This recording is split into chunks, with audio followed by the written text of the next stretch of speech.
The goal of Religion Soup is to create a forum where issues pertaining to the Christian faith can be discussed in an intellectually stimulating manner. It is our hope that Religion Soup will spawn many conversations about questions that should be talked about and are often ignored. Tonight, we are lucky to have two of the world's eminent New Testament historians amongst us, namely Dr. Bart Ehrman and Dr. Craig Evans. Does the New Testament present a reliable portrait of the historical Jesus? Approximately 2 billion people in the world identify themselves as Christians. For Christians, Jesus is thought of as being the very Son of God. For Muslims, Jesus, or Isa, is revered as a great prophet.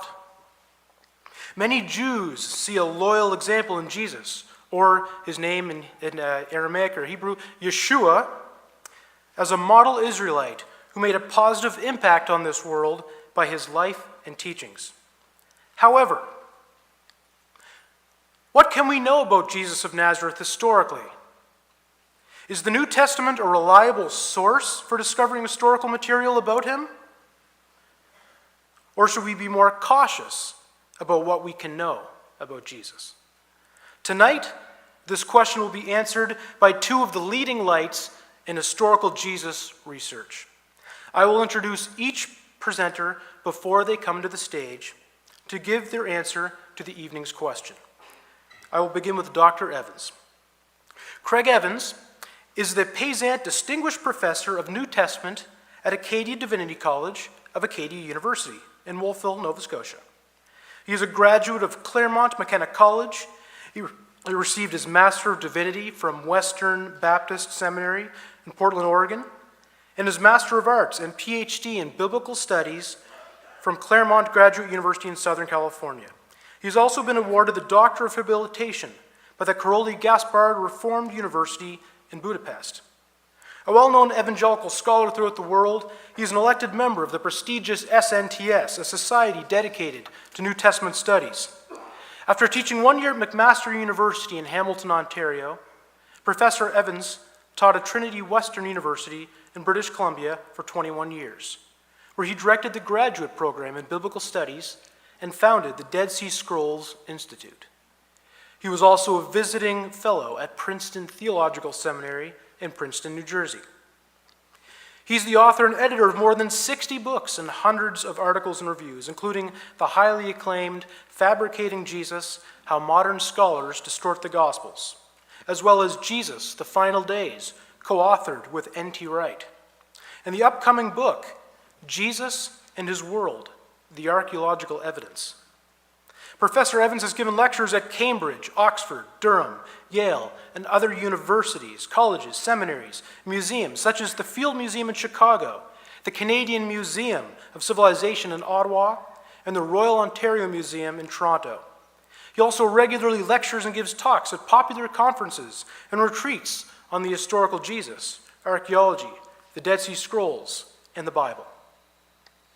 Along with countless interviews on radio networks across Canada and the US, Dr. Evans has been seen on Dateline NBC, CBC, CTV, Day of Discovery, and many documentaries aired on BBC, the Discovery Channel, History Television, and others. He also has served as a consultant for the National Geographic Society. Dr. Evans is married to his wife Ginny, is the father of 2 grown children, Carrie and Jill, and has a grandson, Merrick, who brings him great joy. We are very fortunate to have a scholar with the pedigree of Professor Evans teaching in our very own province in Nova Scotia at Acadia. So, Dr. Evans, does the New Testament present a reliable portrait of the historical Jesus? Ladies and gentlemen, will you join with me as we welcome Dr. Evans to the podium?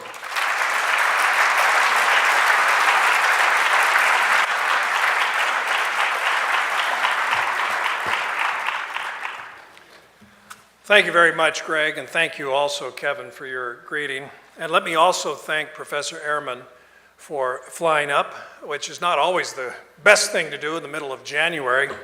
I thank you for that, and it's always good to see you again. Welcome to Nova Scotia. Does the New Testament present a reliable portrait of the historical Jesus? In short, yes, it does. But let me explain what I will be referring to primarily, and that's the four Gospels of the New Testament. Now, I believe there is information that's useful and helpful found in the other 23 books of the New Testament. We have some of Jesus' sayings alluded to, one or two events alluded to or described in Paul's letters. But our primary source, when we ask the question about the New Testament, our primary source is, of course, the four Gospels: Matthew, Mark, Luke, and John. And I should say something else about those four Gospels. We call the first three, Matthew, Mark, and Luke, the synoptic Gospels, from a compound Greek word that means seen together. They're very similar, they overlap, they cover a lot of the same ground, and in fact they are literarily related to one another. John is very different. Although some scholars think John might have a literary connection to one or more of the synoptics, I do not think so. So I see John as independent. My remarks will mostly focus on Matthew, Mark, and Luke because I believe that they are, in fact, a type of historiography, that is the writing of history. They are a type of biography. The Gospel of John is far more complicated than that, highly metaphorical. That is not to say there is no history in John, it's just that it's a much more complicated interpretive and theological writing.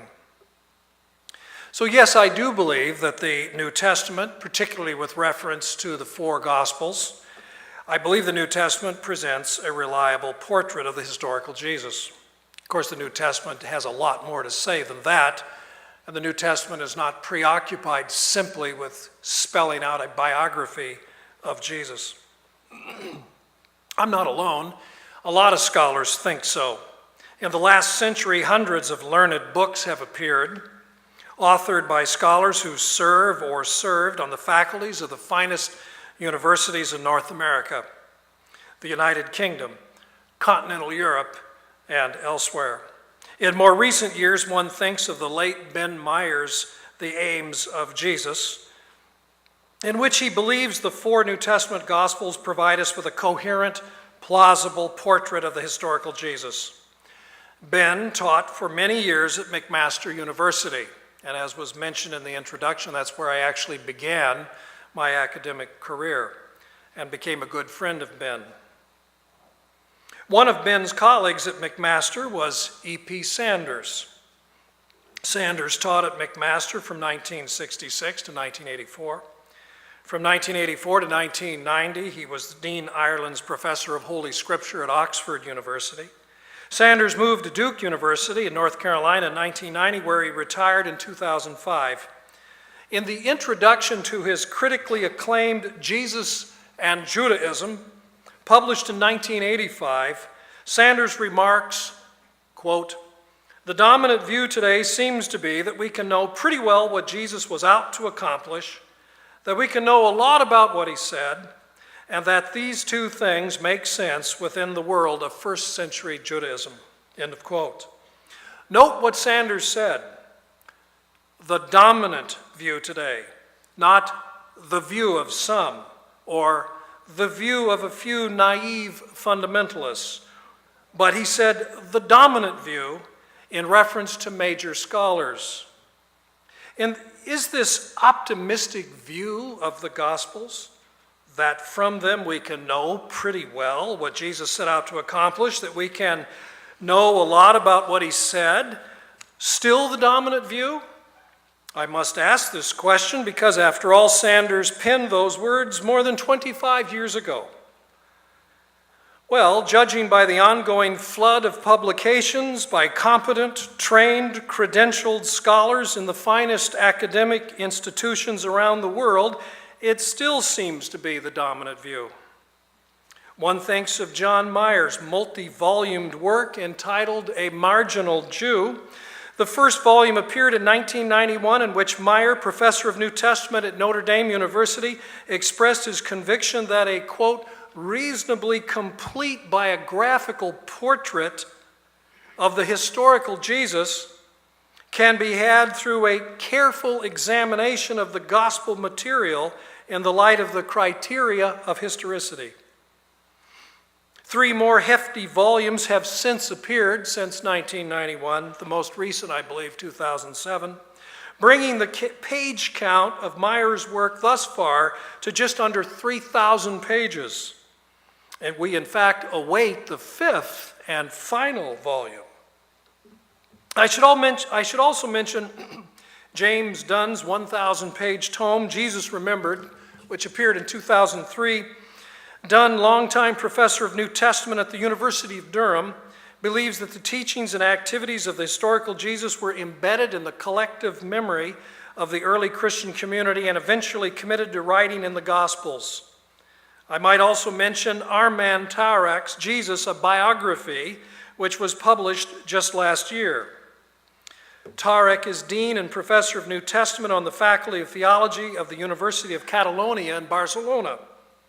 He is also president of the Society of New Testament Studies, an elite international society of New Testament scholars whose membership is by vetting and invitation only. Taurak has the highest regard for the historical accuracy of the Gospels. Are all of these scholars wrong? Have they wasted their time? Is there a body of scholarly work by equally competent university professors that has refuted their conclusions, exposed as baseless their working assumptions? No. I've mentioned a number of scholars who come from different perspectives. John Meyer is a moderate Roman Catholic, so also was the late Ben Meyer. Ed Sanders is a liberal Protestant. James Dunn is a moderate Protestant. If I had time, I could name a number of Jewish scholars, like Geza Vermesh, who for many years was professor of Judaism at Oxford University, who believed the New Testament Gospels provide historians with reliable information about Jesus of Nazareth. Why do these scholars think this way? These scholars believe that the New Testament Gospels are reliable for at least 2 important reasons.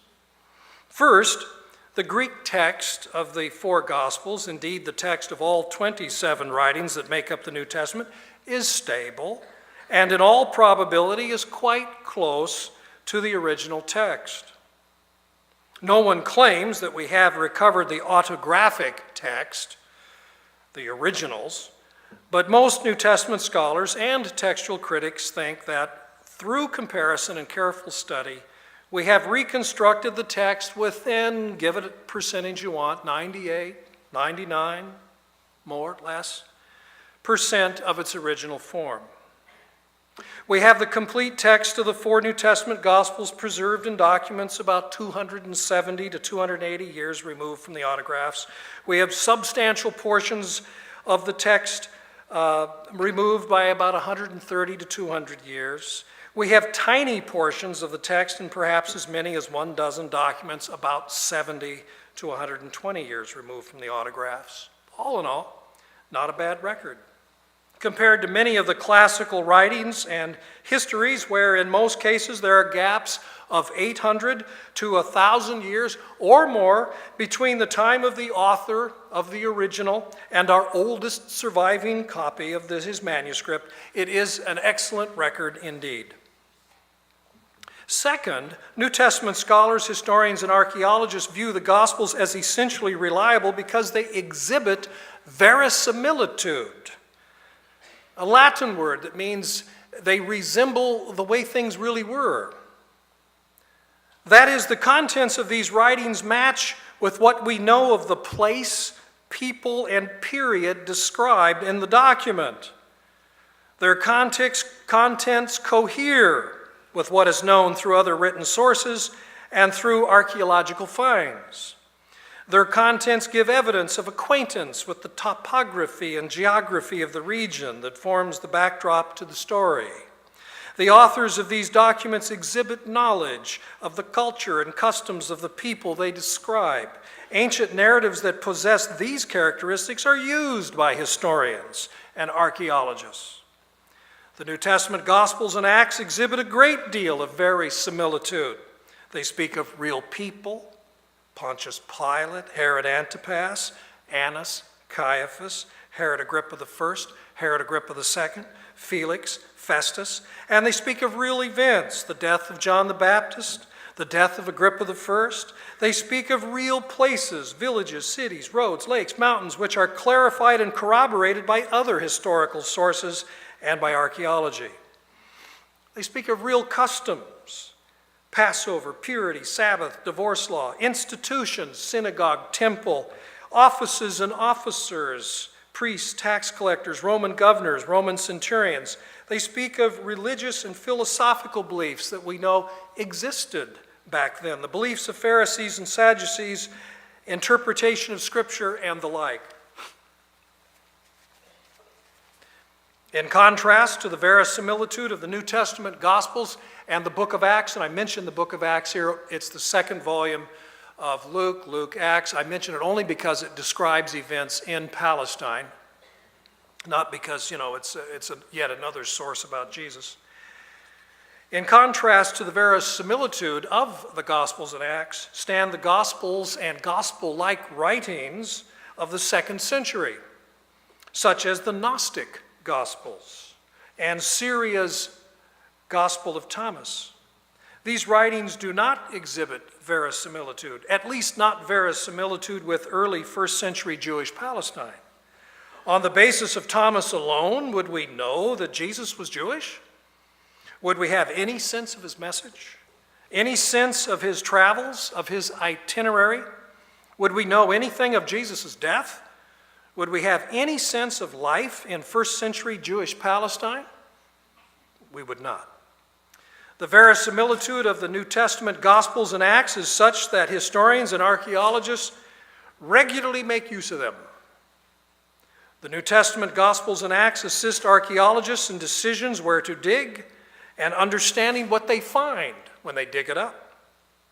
None of this can be said with respect to the Gospel of Thomas and the other extra-canonical Gospels.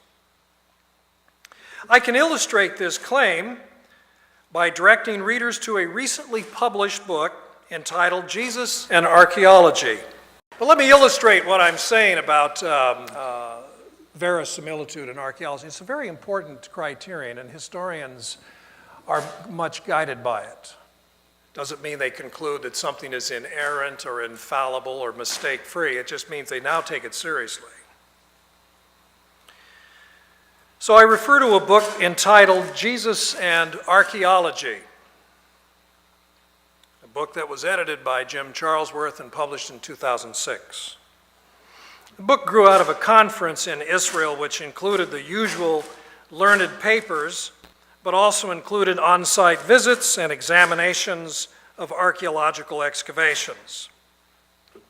The volume includes 31 essays. 1/3 of the contributors are Jewish, and about 1/3 are trained archaeologists.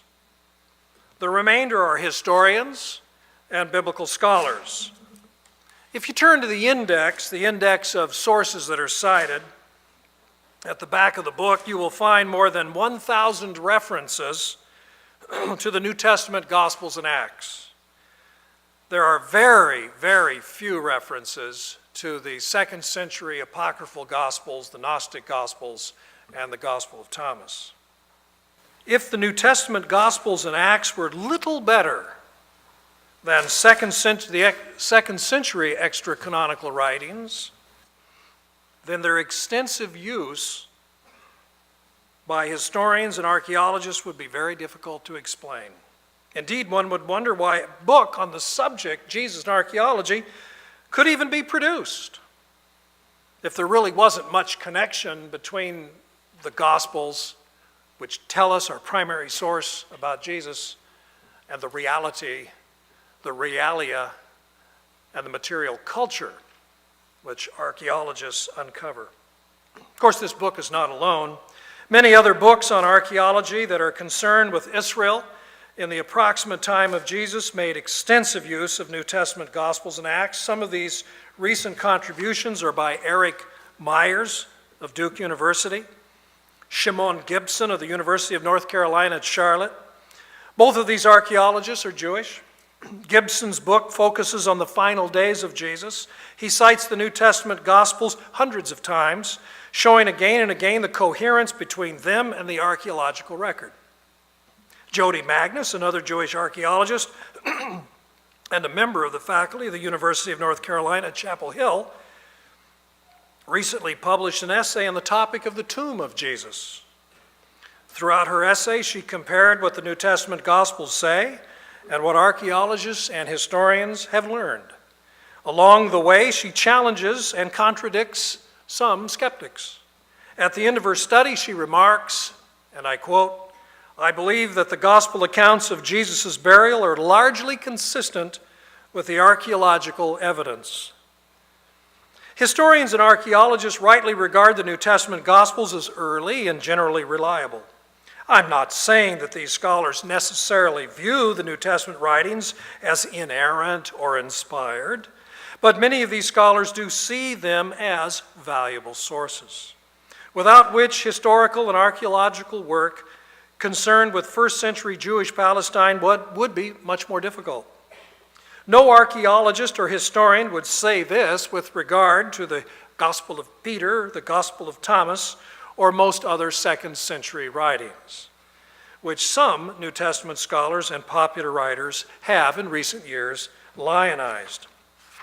If it is acknowledged that the New Testament Gospels contain useful historical data, it must also be acknowledged that they also contain a number of disagreements and discrepancies when we compare them to one another.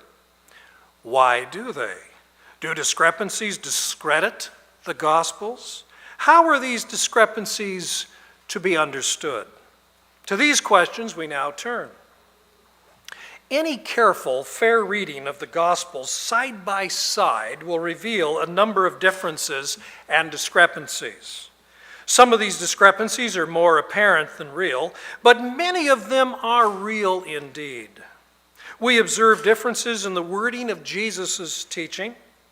Sayings clustered together in one gospel, for example, in one of the discourses in Matthew, are scattered over several chapters in another gospel, as seen, for example, in the central section of Luke. The order and sequence of a number of episodes sometimes vary from gospel to gospel. Details and parallel stories sometimes vary, and on it goes. Most scholars are not troubled by such discrepancies, recognizing a number of factors involved, such as the diversity of the material and the selecting and editing work of the respective evangelists. What many readers of the Gospels may not know is that the discrepancies in the Gospels began with Jesus himself. Jesus' teaching was not static and unchanging. It was adaptable. It was situational. It was applied to a variety of settings, and it was altered as the occasion required. He taught his disciples accordingly. Yes, they were to learn his teaching, to memorize his words, but they were expected to apply them according to the needs of evangelism and teaching. These disciples or learners, and the Greek word is mathetai, meaning learners, could hardly claim to be genuine disciples if their learning never progressed beyond rote memory and mere repetition. How do we know this? I mean, I assert this. How do I know what I'm talking about? We know it because this was the understanding of education and pedagogy in late antiquity. I say this about the Gospels because we do have at hand a lot of important information about pedagogy, that is how people were taught, but more importantly, listen up, about the way a master teacher's teaching was appropriated by his disciples. I mean, most modern day professors wished that our students had that kind of commitment. And so the teaching was memorized, but then it was understood and could be adapted and applied. It could be expanded, It could be contracted, the wording could be altered, it could be made to fit new circumstances, it could be linked in chains together and create a discourse. This was not just allowed, it was expected. That's the way it was taught. We need to understand that, and so Jesus taught his disciples as other teachers taught their disciples, and so we see the same phenomena in the literature roughly contemporaneous with him. Rabbinic literature and Hellenistic literature. Now you might wonder, now wait a minute, Hellenistic Greek literature is one thing, but you might think these are two different worlds. The Hellenistic, the Greek world, and the Jewish world.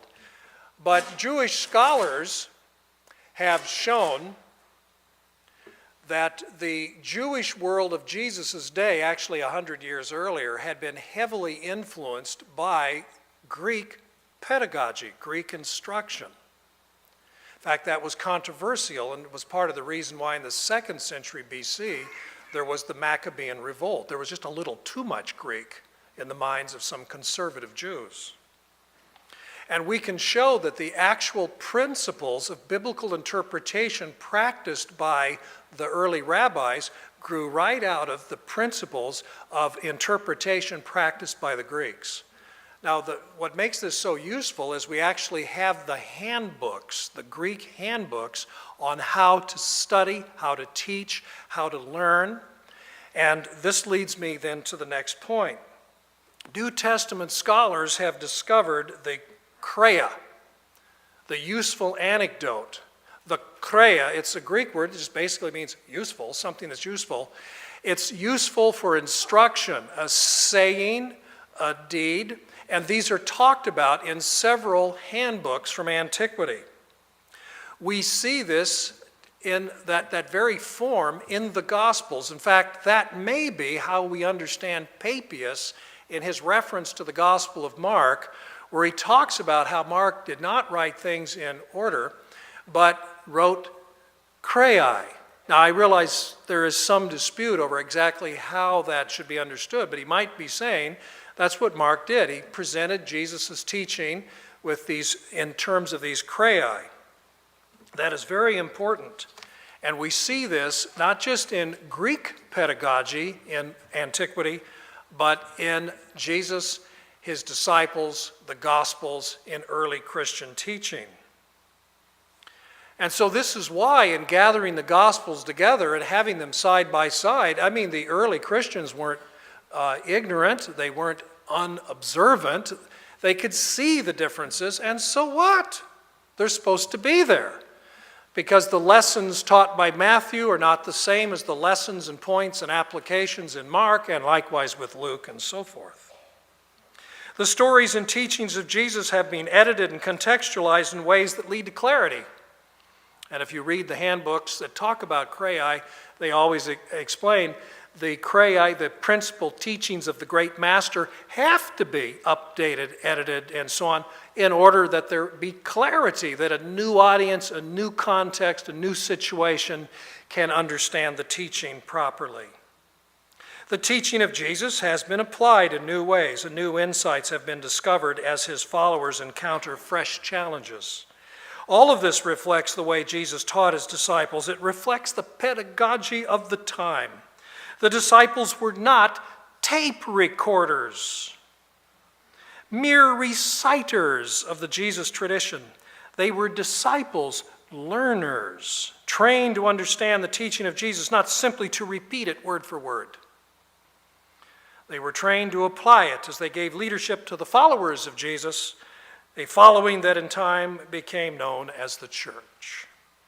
It is to this training, this ability to apply Jesus' teaching in new and creative ways that the saying of Jesus in Matthew 13 alludes. And I'm reading from Matthew 13, verse 52. Therefore, every scribe who has been discipled or trained for the kingdom of heaven is like a householder who brings out of his treasure what is new and what is old. Jesus did not say every scribe who has been discipled for the kingdom of heaven must repeat my words verbatim. In reference to this verse, two major New Testament scholars commenting on the Gospel of Matthew, W.D. Davies and Dale Allison, comment that, quote, the ability to teach things new and old rests upon the ability to understand Jesus' teaching. Precisely. I believe that most Christians do not understand the genre and nature of biblical literature. When it comes to writings that are ostensibly historical, broadly speaking, looks like historical narrative here, there is a tendency to impose upon them modern understandings of what constitutes proper history. When someone is quoted, we expect the quotation to be verbatim and to be set off with quotation marks. We expect strict chronology and sequence. If sources are cited, we expect footnotes. If the Gospels or other writings from late antiquity appear to violate these modern canons of what we think history should be, we speak of contradictions, mistakes, and errors. The Gospels reflect a world quite different from our own. Proper historiography in late antiquity allowed for and sometimes required editing and paraphrasing, always for the sake of clarification. This is what we see in the Gospels. We find in the New Testament Gospels a plausible portrait of the historical Jesus, a portrait that is true to what we know of the time in which Jesus and his disciples lived. This is why so many well-educated, capable scholars make use of the New Testament Gospels as their primary source for studying the life and teaching of Jesus of Nazareth. People who take the Gospels seriously and desire to understand better the Jesus of history have nothing to fear from rigorous critical scholarship. The problem, as I see it, is that far too many do not know what the Gospels are and do not know how to interpret them. Many moderns, whether naive Christians or naive non-Christians, read the Gospels with a modern understanding of what historical writings are supposed to be. This problem is compounded by fundamentalism and what is also called sometimes biblicism, in which the New Testament Gospels and indeed all writings that are found in the Bible are interpreted in rigid and uncritical ways. The type of history conveyed by the Gospels is simply not understood. The discrepancies are forcibly harmonized or ignored, and textual variants are seen as embarrassments. It is believed that all of these things must be done away with if the text is to be trusted. I conclude by calling attention to the recently published book entitled "The Bible Made Impossible: Why Biblicism is Not a Truly Evangelical Reading of Scripture," published just last year. The author of this book, Christian Smith, who is on the faculty of Notre Dame University, rightly warns of the danger of defining the Gospels and the Bible as a whole in a way that is out of touch with the data and therefore is completely indefensible. A naive biblicist understanding of the Gospels will sometimes collapse. I'm quoting him now, he says, when antagonistic non-biblicists point out and press home real problems with biblicist theory. Smith quotes Fuller Seminary's professor of Old Testament, John Goldingay, who makes the same point, stating that an unrealistic understanding of narratives in the Bible, quote, sets up misleading expectations regarding the precision of narratives and then requires such far-fetched defenses that it presses people toward rejecting it, end of quote. To this, Smith adds, biblicism often paints smart, committed youth into a corner that is for real reasons impossible to occupy for many of those who actually confront its problems. End of quote. Believing Christians and those who inquire into the meaning of Christian belief have nothing to fear with regard to the evidence, but will they make the intellectual commitment to become acquainted with this evidence and to put it to good use. I hope they do. If they do not, they will continue to be easy prey for the skeptics who often hold to very dubious theories themselves. Thank you very much.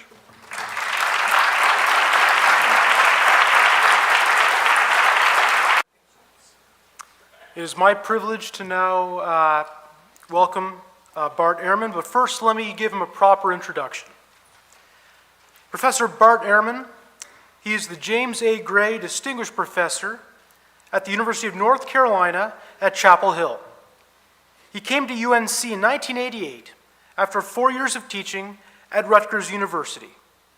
At UNC, he has served as both the Director of Graduate Studies and the Chair of the Department of Religious Studies.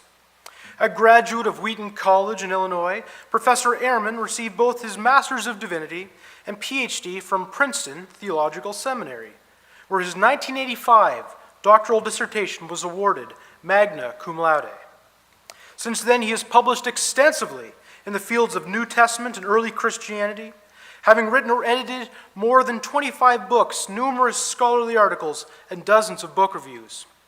Among his most recent books are a Greek-English edition of the Apostolic Fathers for the Loeb Classical Library, an assessment of the newly discovered Gospel of Judas, and 4 New York Times bestsellers. Folks, this is rare in biblical studies for a biblical scholar to make it to the New York Times best-selling list.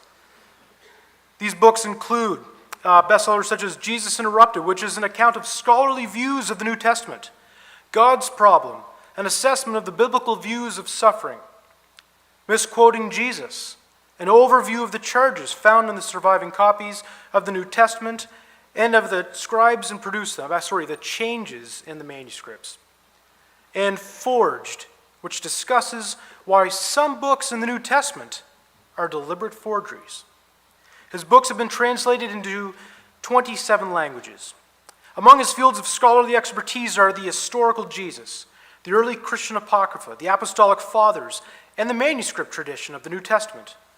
Professor Ehrman has served as president of the Southeast region of the Society of Biblical Literature. He was also chair of the New Testament textual criticism section of the Society, book review editor of the Journal of Biblical Literature, and editor of the monograph series, The New Testament in the Greek Fathers. He currently serves as co-editor in the series New Testament Tools, Studies, and Documents, co-editor-in-chief for the journal Vigile Christiane, and on several other editorial boards for journals and monographs in the field. Professor Ehrman has appeared on CNN, the History Channel, the Discovery Channel, The Daily Show with Jon Stewart, and the Colbert Report. Professor Ehrman has 2 children, a daughter Kelly and a son Derek. He is also a grandfather. He has 2 grandchildren. He is married to Sarah Beckwith. She holds a PhD from King's College London, and she is the Marcello Lotti Professor of English at Duke University. Duke and University of North Carolina are not friends when it comes to collegiate sports. We are fortunate to have Professor Ehrman join us in Nova Scotia, all the way from North Carolina. We are very glad that you are here with us. Dr. Ehrman, let me ask you, does the New Testament present a reliable portrait of the historical Jesus? Let's give Dr. Ehrman a warm Nova Scotian welcome as he makes his way to the podium.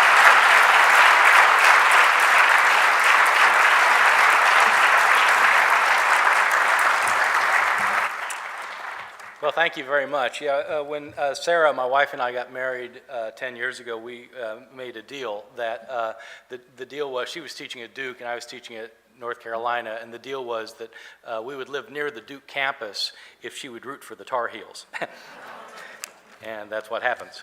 So, this event is going to be fun. Craig and I have debated several times in the past, and with this first learned presentation that we just heard, we are going to have a lot to talk about because I disagreed with the whole thing. So we will get to that later. This talk that I'm going to give now is not a direct response to what Craig just said, because I didn't know what he was going to say. I will be talking about what he had to say in my brief rebuttal. I'm now thinking that these opening talks should have been 5 minutes and the rebuttal should have been 25 minutes, but so it goes. So I will get to what he had to say when I give my rebuttal. How many people in here consider themselves Christians? How many of you consider yourselves Bible-believing Christians? How many of you want to see me get thumped? Right. So, has my time started yet? Hold on a second. I got to turn my timer on. I got to make sure I get this right. Okay. So, right. Let me say something about the topic. This topic that we're debating is about the historical Jesus. We are not asking whether the Bible tells great stories about Jesus or about whether the Bible provides us with an adequate theology of Jesus. We're not debating the literary merits or the theological adequacy of the Bible. We're talking about its historical reliability.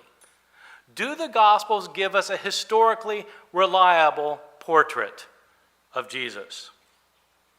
We're not asking whether the Bible writers did a good job by the standards of their day. We're talking about our day. Can we, today, trust what the Bible has to say about Jesus historically? In other words, when we read one of the Gospels, can we trust that what it says is something that really happened historically? If it says that Jesus did something, can we trust that he really did it in the way that's described?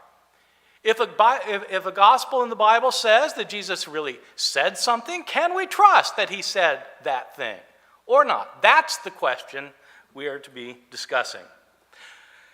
I started out thinking, as a born-again, conservative, evangelical Christian in my 20s, that the Bible, in fact, was completely reliable in every respect.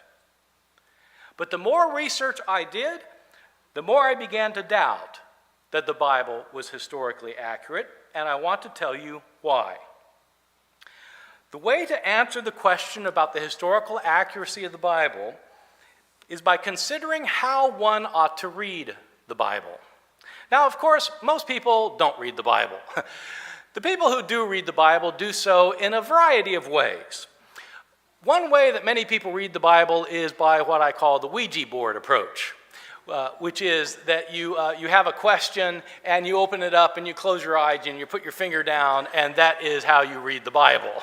That's how you get the answer to your question. So that's fine if you want to read the Bible that way. I have no problem with that.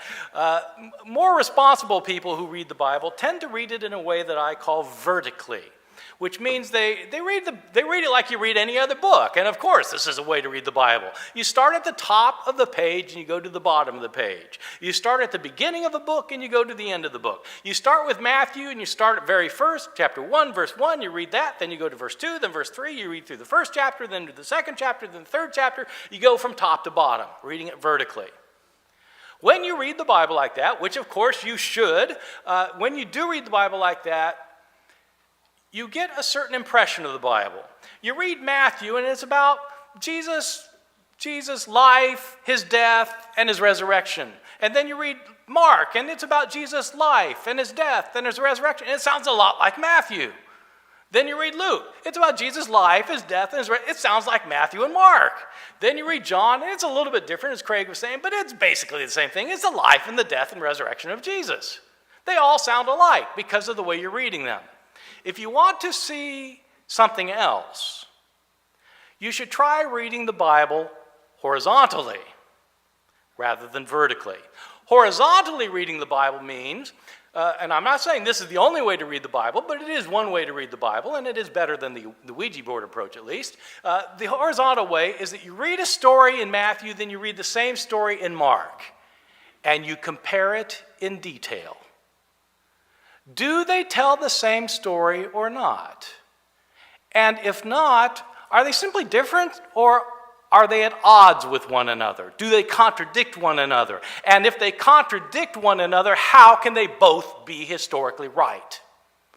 They might be theologically right or religiously right. They might be literarily fantastic, but are they historically accurate if they contradict one another? That's the question, and that comes from reading the Bible horizontally. In graduate school, Craig and I both learned how to read the Bible horizontally, and that's one of the ways we read the Gospels today. When you read the Gospels horizontally, you cannot help but begin to find discrepancies all over the map. This is not a controversial claim.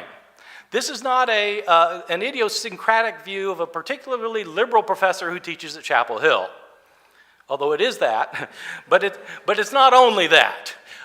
This is the view of every scholar who does this kind of work except for fundamentalists and very, very, very conservative evangelicals. There are discrepancies in the Gospels, and I think Craig is going to agree with me on this. Just take a very simple example. Mark chapter 5 is an interesting story of Jesus healing the daughter of a man named Jairus. Jairus comes up to Jesus and he says to Jesus, "My daughter is ill. Please come and lay your hands on her so you can heal her."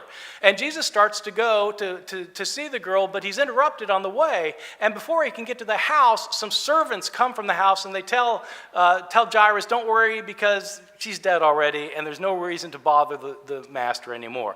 Jesus says, "That's not a problem," and he goes to the house. She's dead now, but he raises her from the dead. A beautiful story in Mark chapter 5. Matthew also tells the story in Matthew chapter 9. But in Matthew chapter 9, when Jairus comes to Jesus, he says to him, "My daughter has just died. Can you do something?" Now, wait a second. Now, in Mark's gospel, the girl hadn't died yet. She was sick. But she died when Jesus was delayed. But in Matthew, she's dead already. Well, which is it? Now, many of you are saying, who cares? Well, it's a little detail. But why is it different? It couldn't be both. It couldn't be both. It has to be one or the other or neither. When I'm teaching my New Testament class to my students, I tell them that doing New Testament studies is kind of like doing detective work. A detective's been called on the scene of a crime, and there's a man who's dead in a pool of blood, and the detective starts looking around for little fingerprints and for a strand of hair. And a sensible person would say, "What in the world are you doing? There's a dead body here. Why are you looking for a strand of hair?" It's because a strand of hair can solve the crime. Sometimes the smallest things are what you need. Sometimes small details in the Gospels that are discrepancies show you something about the Gospels. Matthew and Mark cannot both be right about the occasion of Jairus' daughter. There are hundreds and hundreds of examples like that, many of them small, picayune, some of them rather significant. Give you some other examples. Let's think for a second about the birth of Jesus, having come through the recent Christmas holidays. The birth of Jesus is recounted in two of our Gospels, Matthew and Luke. They're both very interesting accounts. One of the most interesting things is that they are completely at odds with one another. Sometime simply read through Matthew chapters 1 and 2 and list everything that happens, and then read through Luke chapters 1 and 2 and list everything that happens and compare your lists. You don't have to take it from me or from anyone else, just do it yourself. They tell many different stories, and sometimes they tell the same story differently. In both accounts, Jesus has a genealogy. The genealogy in Luke happens to come in chapter 3 after Jesus' birth, which is a strange place for a genealogy, but that's where it is. Luke chapter 3. Read the genealogy in Luke and read the genealogy in Matthew and ask yourself, who is allegedly Jesus' father in both? Well, it's Joseph, okay? Both genealogy trace Joseph's bloodline. And so, who is Joseph's father? It's different in Matthew and Luke. Who's his grandfather? Different in Matthew and Luke. Who's his great-grandfather? Different in Matthew and Luke. The genealogies are different between Joseph all the way back to King David. And both genealogies claim to be giving the genealogy of Joseph. Why is that? Well, they probably had different sources, and, they probably didn't know. They had sources that gave them genealogy. Genealogies are odd, but they can't be historically accurate because they're different. You have one father. You don't have two fathers. Well, maybe he was adopted by somebody, and so he had a stepfather. Yeah, maybe. In Matthew's gospel, Jesus is born in Bethlehem, and Herod is out to kill the child. And so Joseph flees with his family to Egypt. Well, it's an interesting story when you put it up against what happens in Luke, because in Luke's gospel, Jesus and his family come, Joseph and Mary come from Bethlehem to Nazareth, and they stay there until Jesus is born, and then they perform the rites of purification, and then after that, they return to Nazareth. The rites of purification took place 32 days after the birth, according to Leviticus chapter 12. And so in Luke's gospel, they return home a month after giving birth. But in Matthew's gospel, they go to Egypt. How can it be both? Well, today it could be both because you could jump on a jet plane and there'd be no problem. But if you've got to walk to Egypt, it's a long way. What are they doing in Bethlehem in the first place? It depends which gospel you read. In Luke's gospel, the reason they're in Bethlehem is because there's a tax where the entire world has to be taxed under Caesar Augustus. And so Joseph has to register for the tax in Bethlehem because even though he lives in Nazareth, his ancestor David came from Bethlehem. And so he goes to register for the tax in Bethlehem with his betrothed. She gives birth there. After she gives birth there, 32 days later, they go back. I can tell you there was no tax under Caesar Augustus that the whole world had to be taxed and everybody returned to their ancestral home. Joseph goes to Bethlehem because David was his ancestor. David lived 1,000 years earlier than Joseph. You mean everybody in the Roman Empire, the whole world, is returning to their ancestral home from 1,000 years earlier to register for a tax? Imagine that the Canadian government, in all of its wisdom, decided to impose a new tax on you, and for this tax, you have to return to your ancestral home from 1,000 years ago. Where are you going to go? And no other source mentions this? It didn't even make the newspaper? Why does Luke have this census? Because he has to get Jesus born in Bethlehem, even though he knows that he came from Nazareth. It's a great story, but it didn't happen. There are even bigger events that didn't happen as narrated in the Gospels. And again, you can do this for yourself. Just read the texts horizontally, and you'll see what I mean. The death of Jesus. Both Mark, our earliest gospel, and John, our latest gospel, agree that Jesus died sometime during the Passover feast in Jerusalem, the annual celebration of the Passover that Jews, of course, continue to celebrate today. Mark is quite explicit. Our first gospel is explicit. Jesus has a Passover meal with his disciples. Afterwards, he goes out and he's arrested. When Judas betrays him, he spends the night in jail, and he's put on the cross the next morning at 9 o'clock a.m., the morning after the Passover meal was eaten. John, our latest gospel, is also quite explicit. There's no word about Jesus and the disciples having a Passover meal. Jesus goes out and he's arrested. He spends the night in jail. He's put on trial, and Pontius Pilate condemns him to death afternoon, not at 9 o'clock, afternoon on the day before the Passover meal was to be eaten. John 19, verse 14 says it explicitly. Well, did he eat the Passover meal or not? In Mark, yes. In John, no. They can't both be right. He didn't get crucified at 2 different times. He got crucified once. Well, which day was it? They both can't be right. There are discrepancies. There are discrepancies in the resurrection narratives of the New Testament. I have my disciples, my disciples at Chapel Hill, do this assignment every year. Just read what Matthew, Mark, Luke, and John say about the resurrection and make a list of what each one says and compare your list. Who goes to the tomb? Is it one woman or several women? What are their names? It depends which gospel you read. Was the stone already rolled away before they got there? It depends which gospel you read. What did they see there? Did they see a man there? Did they see two men there? Or did they see an angel there? It depends which gospel you read. What were they told to do? Depends which gospel you read. Did they do it? Depends which gospel you read.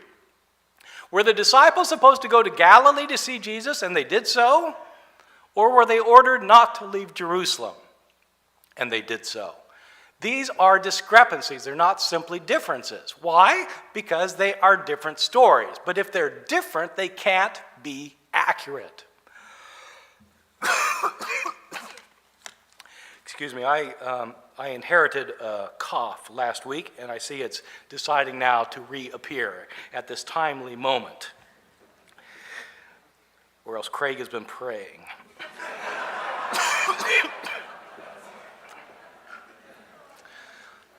Why do you get these discrepancies?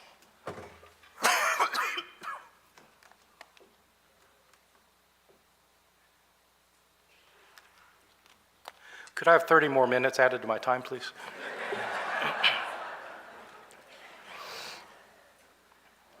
Scholars today are convinced that the reason we have discrepancies such as these is because these books were not written by eyewitnesses who accurately recorded the things that happened. Matthew, Mark, Luke, and John are writing decades after the life of Jesus. Decades later. Probably the first gospel was Mark, maybe around the year 70. I'll be surprised if Craig and I are very different on this, but we may be. But almost everybody puts the Gospel of Mark around the year 70 or so. Matthew and Luke maybe around the year 80 to 85. John maybe around the year 90 or 95. In other words, these Gospels are separated from the life of Jesus by 35 to 65 years. 35 to 65 years.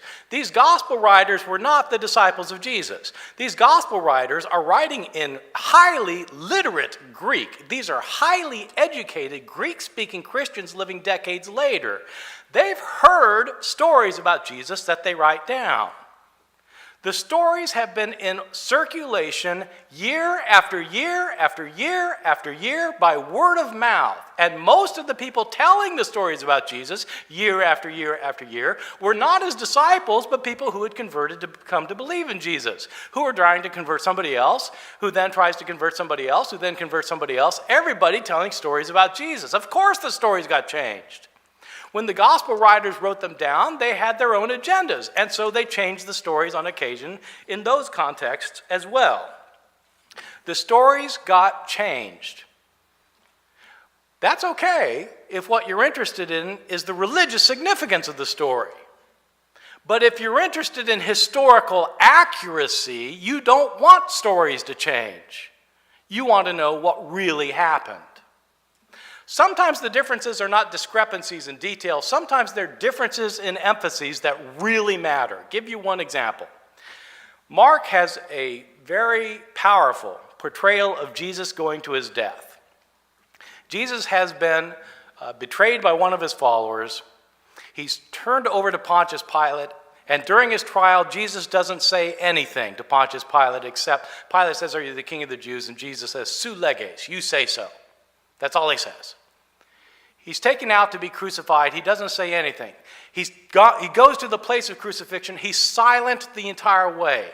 They nail him to the cross, and he's silent. You get the idea of Jesus being in shock at what's happening to him.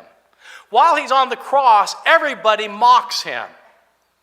The Roman soldiers mock him. The people passing by mock him. Both other people being crucified mock him in Mark's gospel.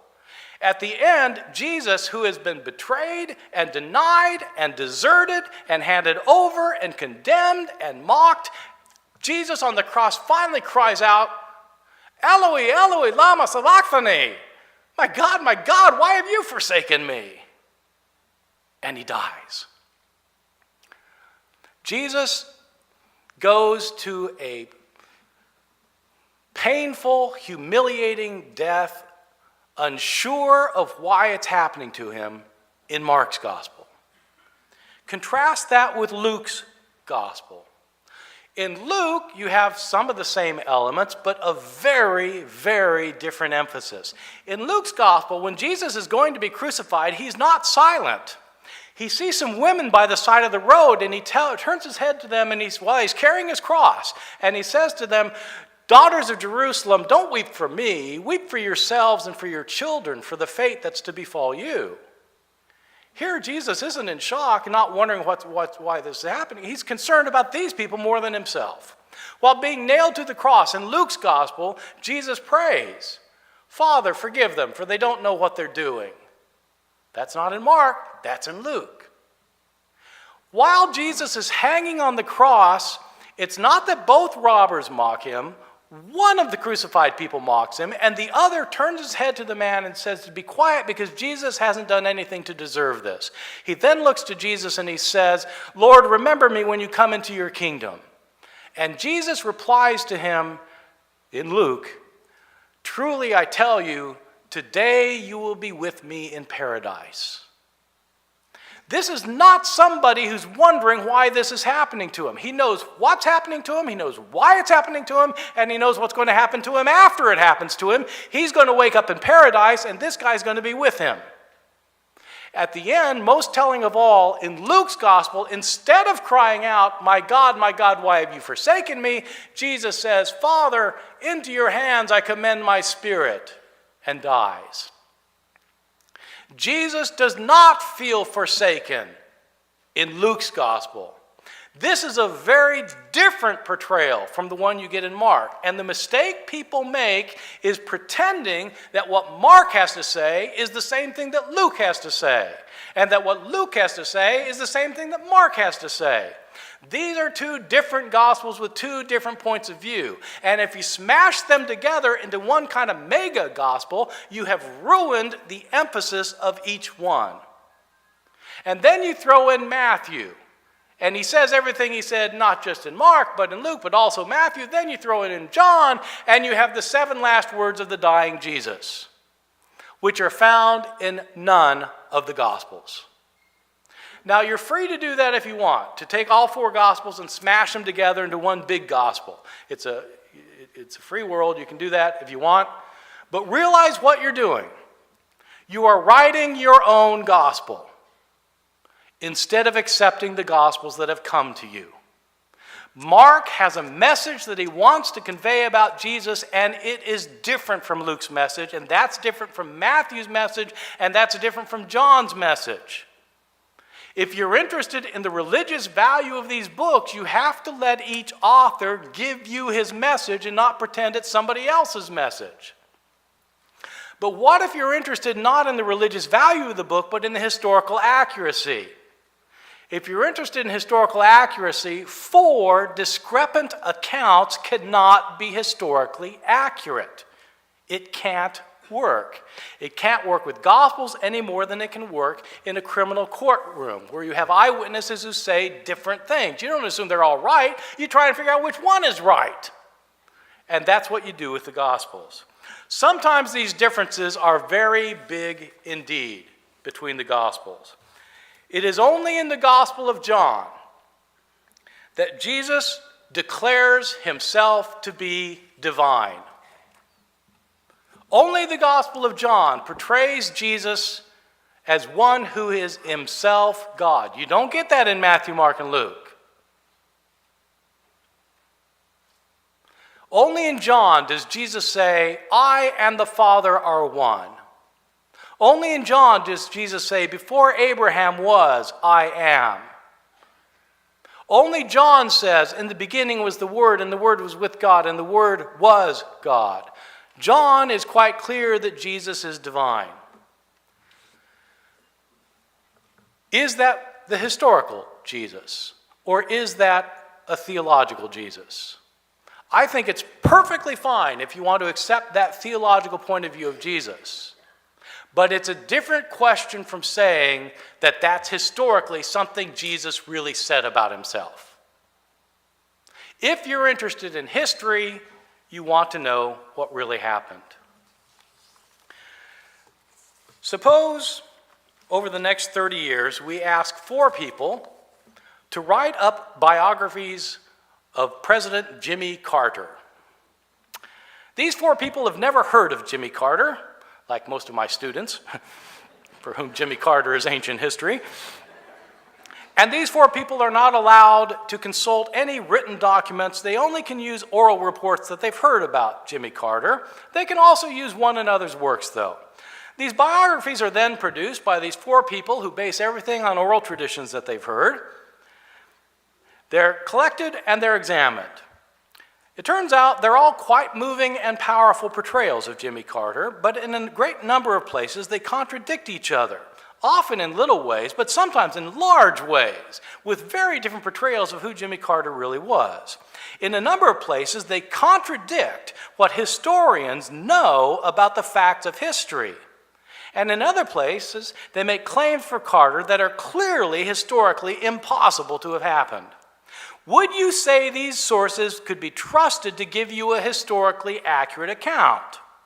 Or would you say that if you want to use these sources historically, you have to figure out where there are errors, mistakes, alterations of historical fact, contradictions, exaggerations, and biased reporting? If the latter, then you're saying that you cannot trust them as historical sources. They may contain historical information, but they're not reliable as presentations of who Jimmy Carter was. The Bible also cannot be trusted as a historical source. It may provide great literature, and you may choose to use it for your theological beliefs. You may be able to, moreover, you may be able to determine what actually happened to Jesus based on its biased reporting, but the gospel accounts themselves present non-historical views of Jesus and are not historically accurate. Thank you very much.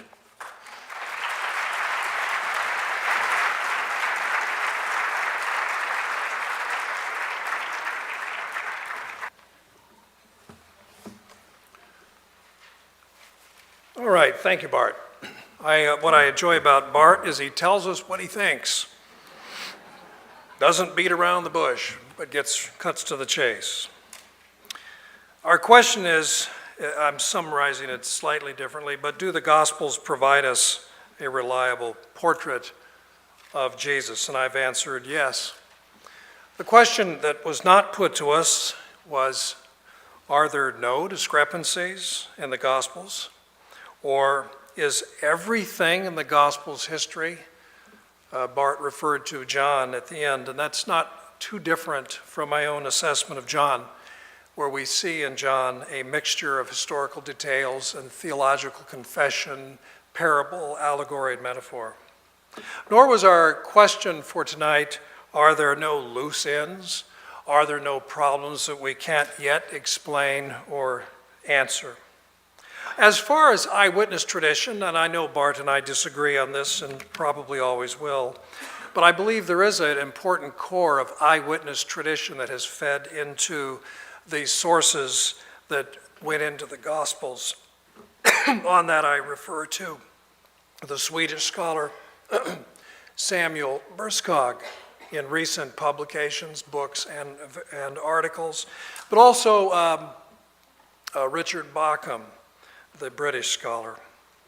I might also refer to Q, that's the tradition that Matthew and Luke both accessed independently of one another, in addition to Mark, which they accessed. The Q tradition is very old. Jimmy Dunn just treats that, but so do others. The Cavella, the source that Matthew and Luke have in common, it's so old that we believe it ultimately is rooted in the pre-Easter Jesus. There's no passion material in it. There isn't or at least very, very little post-Easter perspective in it. So I remind us that the material in the Gospels is selected, it's epitomized, it is summed up and paraphrased, it is condensed, and it oftentimes, maybe even most of the time, is not in a chronological sequence. And when material is presented that way, you condense it this way, but you condense it a different way, then of course you have discrepancies. And to complain that they are therefore imbalanced or not equal, and therefore they can't both be true, is actually to go about the question in a very wooden way. Now, in the fundamentalist world, that is very important. And that is the problem. And that's why I took some of my time earlier to caution against that sort of approach. And I suspect there could well be some conservative Christians here not real happy with what I had to say. But I urge you to give that careful consideration. And I don't disagree with some of the statements of fact or some of the descriptions that Professor Ehrman gave, and especially his reference to the horizontal reading. Compare Matthew, Mark, and Luke. You'll see what he means and you'll see what I mean. There are differences, and they are significant, and they need to be taken into account. And I'll close here. Professor Ehrman complains of picking and choosing and mashing together the details and creating a fifth gospel. Well, I understand in part what he is saying there and would agree with it. I'm not advocating harmonizing the four gospels or the three synoptics and creating a new gospel. But at the same time, I remind us all that that's what historians do. They pick and choose among the sources. They pick and choose and sort things out, and they are always confronted with loose ends. They're always confronted with discrepancies that we just don't know how to explain and perhaps never can. But that does not mean that we give up and we look at the materials and say, well, I guess we just don't know what Jesus taught. I guess we just don't know what he did. I guess we just don't know what it is the early Christians were talking about, and we don't know what occasioned their faith and changed their lives and gave them a whole new understanding and worldview. It simply isn't that way. I remind you that this is not just my idea, that this approach is taken by many very capable, able scholars at the finest universities. They're not simple fundamentalists. They're not pretending that all the loose ends can be tied up and all the questions answered. But they do see the Gospels as indeed providing, understood rightly, providing reliable information from which a portrait of Jesus can be constructed that's coherent and really tells us what he taught and what he did. Thank you.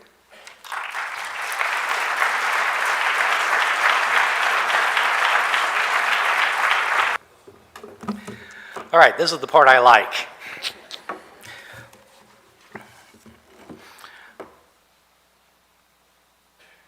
It's a little bit hard to explain the point I'm going to make, but it's one that I think is an overarching point for my response to Craig's talk. To put it in a blunt way,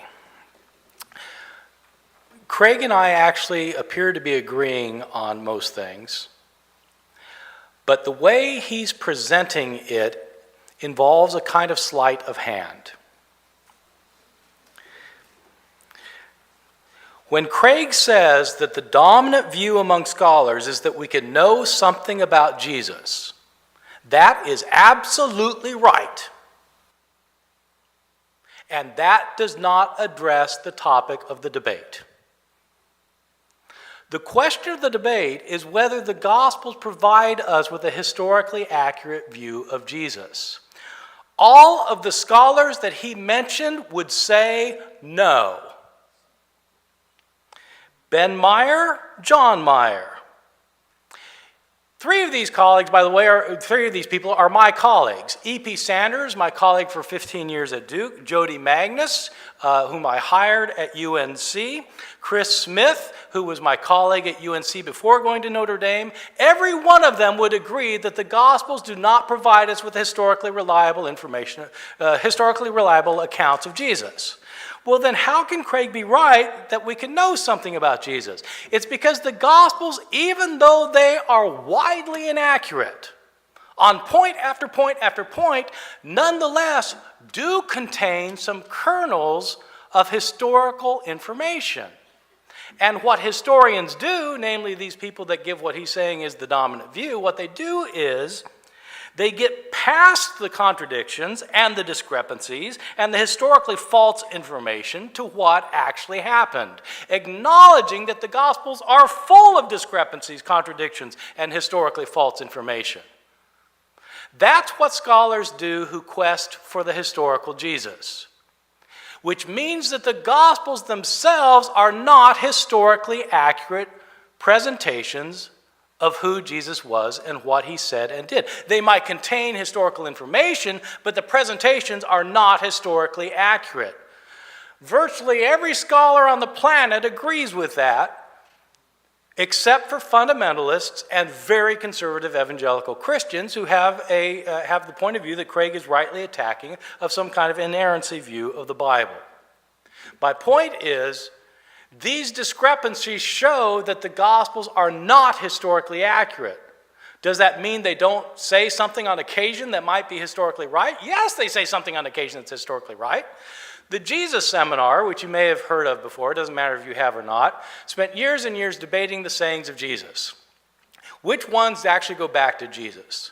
They ended up saying that 22% of the sayings in the Gospels go back to Jesus. In other words, they would accept the dominant view that Craig has laid out for us, that we can know something about the historical Jesus. But in getting to that view, they claimed that 78% of the sayings of Jesus were not actually said by him. I'm not championing the Jesus Seminar because I disagree with a lot of things they do fundamentally. I disagree. But I'm just trying to make a point. You can say there are historical nuggets here or there and recognize that these are not historically reliable portraits. Just a couple of other things. Craig wants to insist that our Gospels are better than the second century Gospels historically. He's absolutely right about that. The New Testament Gospels are not historically accurate, and the second century Gospels are even worse. Craig wants to say that the discrepancies do exist in the Gospels. He agrees with me on that, and I am so glad he agrees with me on that. But let me point out that if you have these discrepancies between two Gospels, they can't both be right historically. You might think they're the right theologically, you might think that they're great literature, but they can't both be right historically. The question then, as Craig has paraphrased it, is, do the Gospels provide us a historically reliable portrait of Jesus? And he answers yes. I want him to tell me which one does. He's already told us that the Gospel of John does not, because it links theology and history. But so do Matthew, Mark, and Luke. They're not objective biographical accounts of Jesus. They also have the same problem that John has. Which one of our Gospels is historically accurate? If one of them is not accurate, then how can we say that they give us an accurate portrayal of Jesus? In fact, the Gospels are full of discrepancies, they're full of contradictions, they're full of false historical information. They may be valuable to you as a Christian believer. But, as Craig pointed out, historians have to pick and choose. The reason they have to pick and choose is because there's so much historically false information in the Gospels. Thank you very much.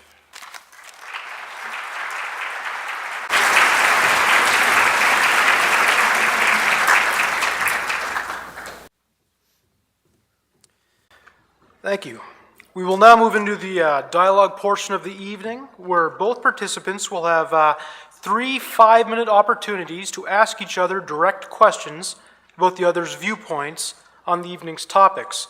We will go back and forth between Dr. Evans and Dr. Ehrman. If you gentlemen both come up and take your seats on the podium.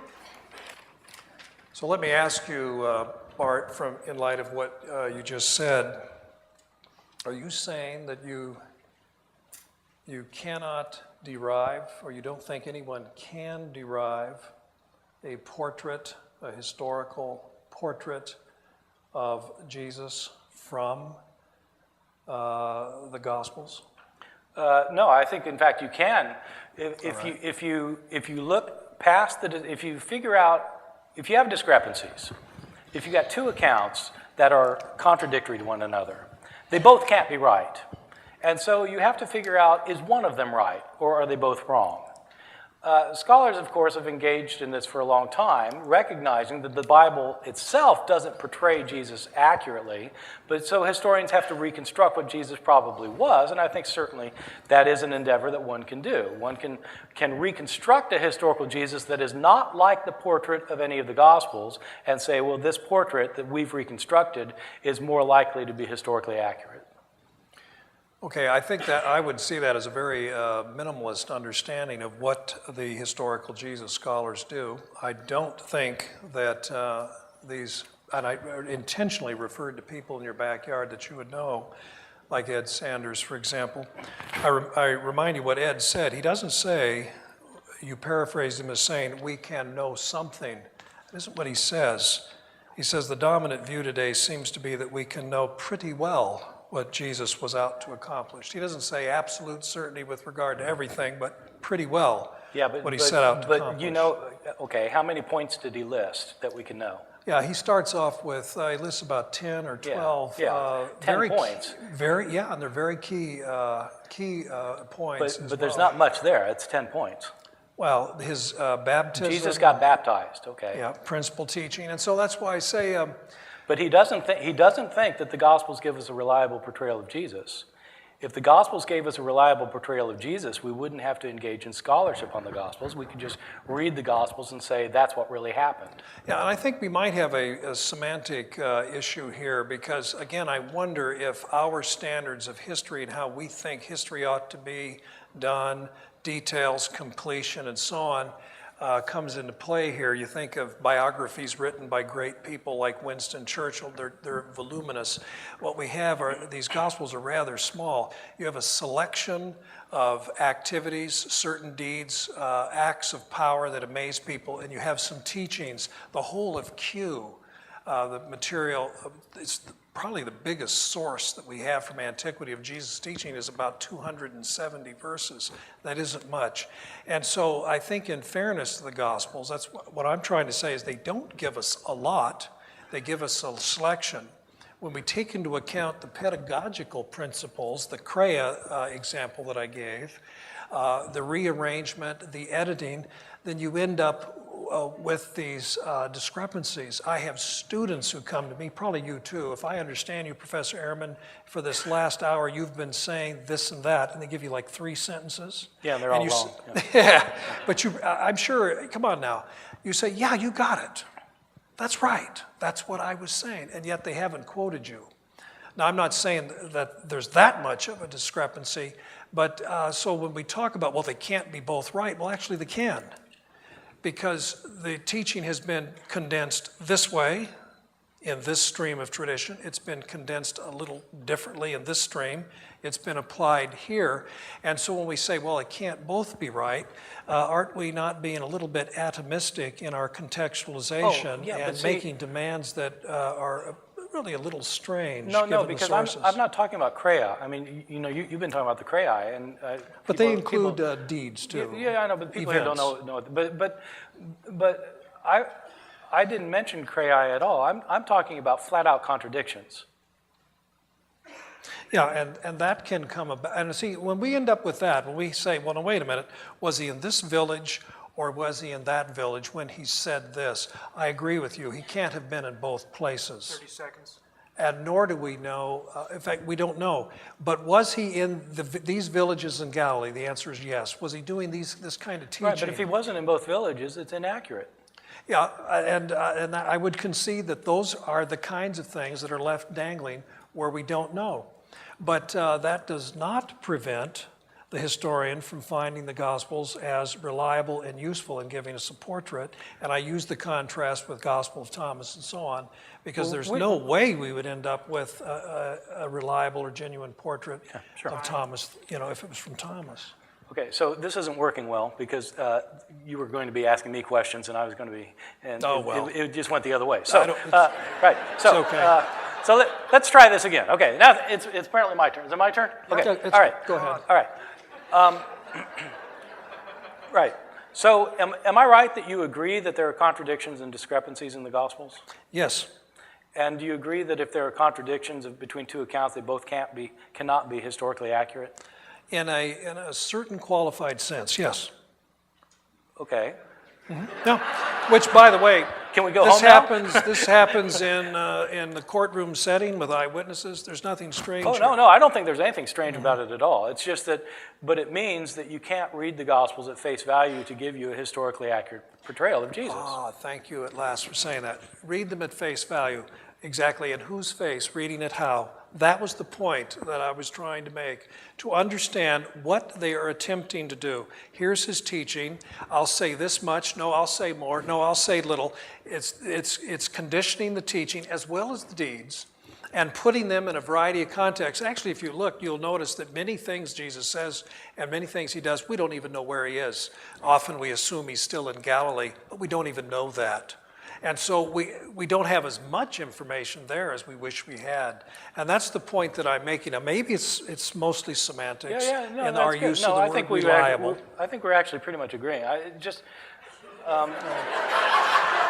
Again, I come back, if the Gospels, I think the rhetoric, Bart, that you use sometimes might lead the person who is not a biblical scholar with the impression that the task is hopeless, or, well, who knows what Jesus said. No, I wrote what he did. I wrote a whole book showing what Jesus really said and did. And so it's not that I think it's hopeless, but I think the problem is that most people, when you ask, does the New Testament present a historically reliable portrayal of Jesus, what they're thinking is, in other words, if I read the Gospel of Matthew and it says that Jesus did this, this, and this, and he said this, this, and this, can I trust that that's really what he said and did?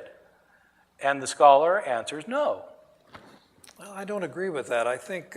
Which of the scholars that you named, of all of the scholars you named, which one of them would say that the Gospels portray Jesus in a historically... In other words, that if you read the Gospel, it's telling you what actually happened? Which of the scholars? Well, I think all of them that I mentioned. Oh, Craig, none of them. No, yes, they would, but they would qualify. I wish No, they were would. here so they could defend themselves, but they would qualify it. I mean, see, you're going back, I think you're asking the Gospels to give us videotape. That's why I'm trying to say they don't do that. No, they don't give us videotape. We agree on that. I think most people expect that they do. Yeah, that's right. But they don't. But if the Gospels are full of discrepancies and contradictions and historically false information, people conclude then that they're not historically accurate. You might be able to get historical information out of them, but they are not historically accurate accounts. Well, if you can't get if you can get sufficiently accurate information at a sufficient amount, accurate enough and sufficient amount that you can come up with a plausible and most likely accurate historical account. And that's, by the way, you realize that's saying a lot, anything that's 2,000 years ago. We could be saying this, we could be talking about Alexander the Great and be faced with the same problem. Then I think we are talking about reliable sources. I think it's fair to use that adjective when we're talking about that without saying to be reliable, you have to have sources with no discrepancies, no contradictions of that nature.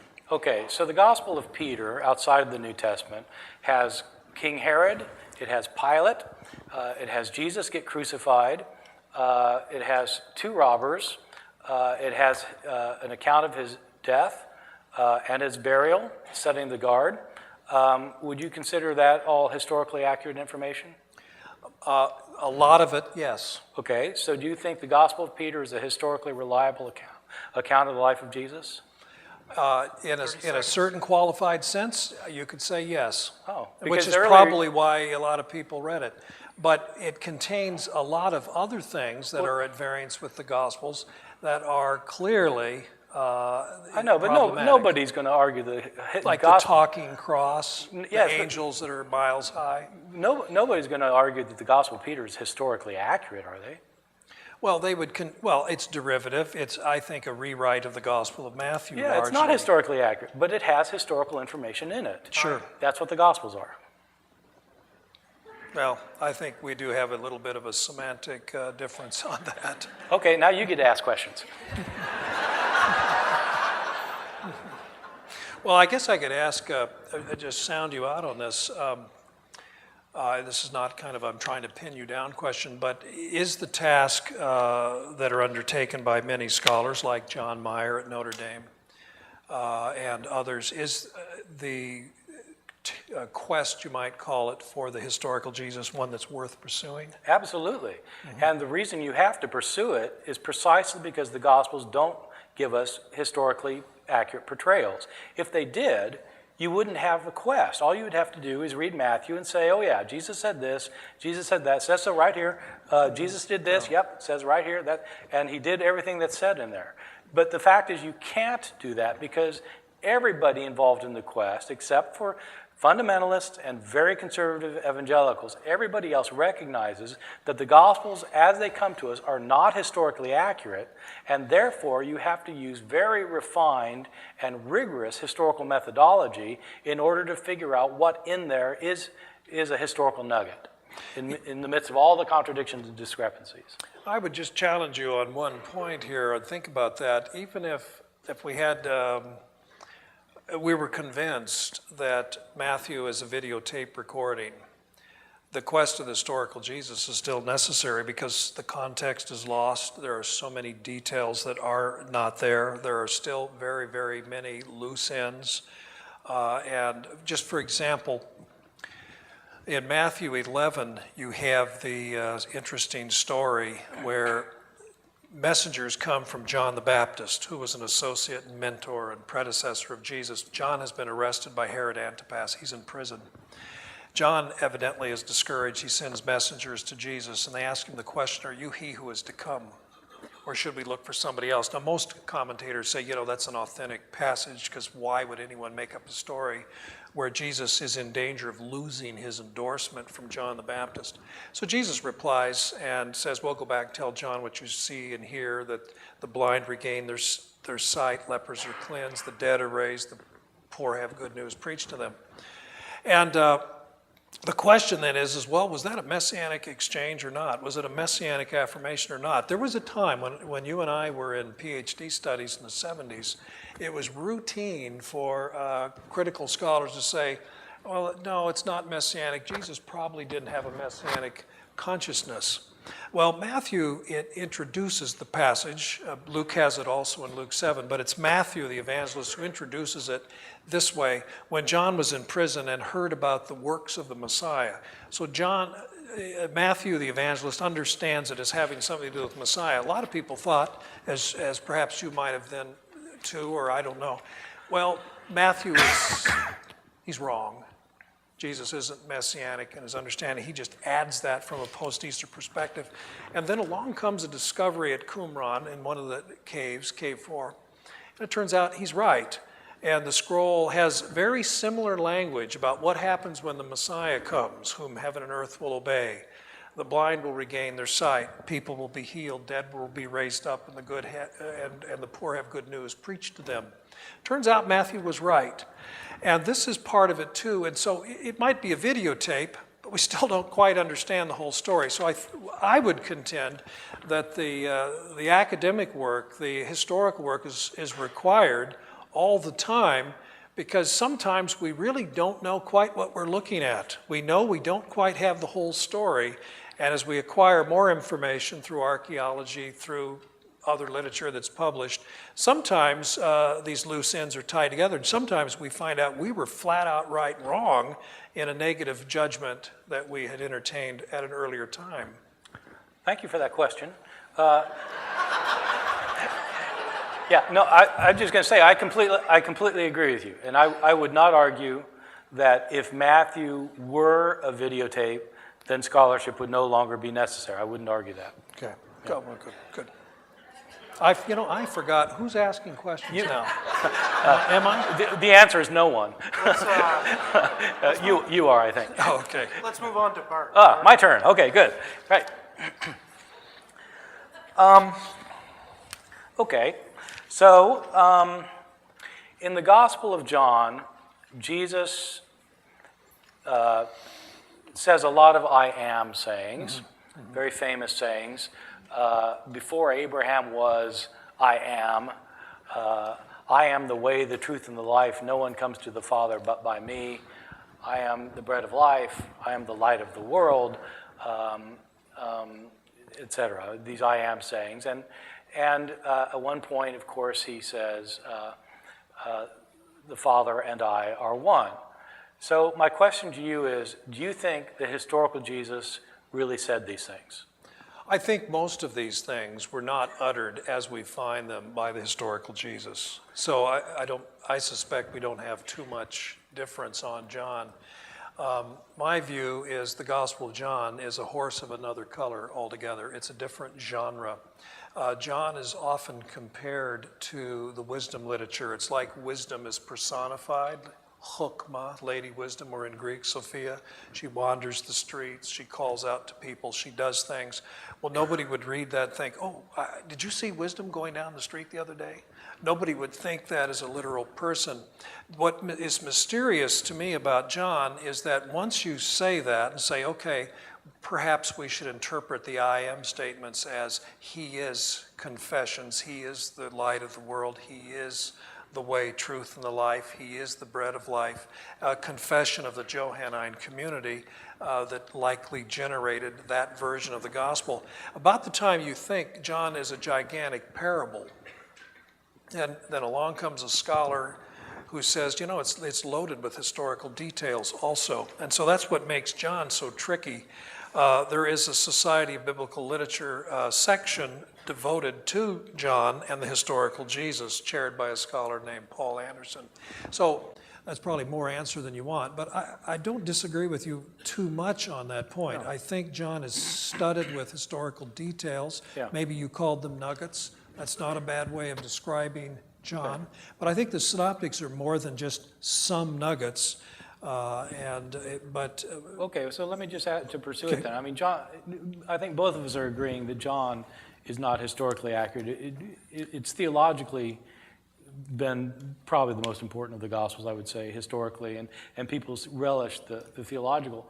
But in terms of its historical accuracy, if you were there, you would not have heard Jesus say these things, probably. It's a later theological reflection. Not in so many words, not like that. No, okay. I don't think so. So if we toss John out, what about... We're not tossing John out, but... And by the way, Bart, I object to saying it's not historically accurate. Well, if something that isn't exactly historical, how is it not historically accurate?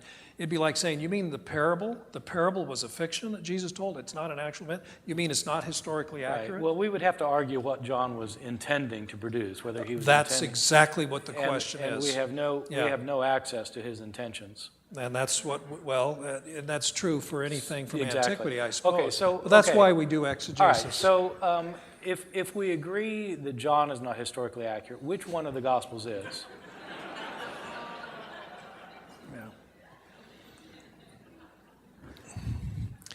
All right, no, you have said that Jesus didn't say, okay, you are not going to use John as a blueprint for writing the historical life of Jesus because you think it's Fair metaphorical. Enough. So, which gospel then is historically accurate?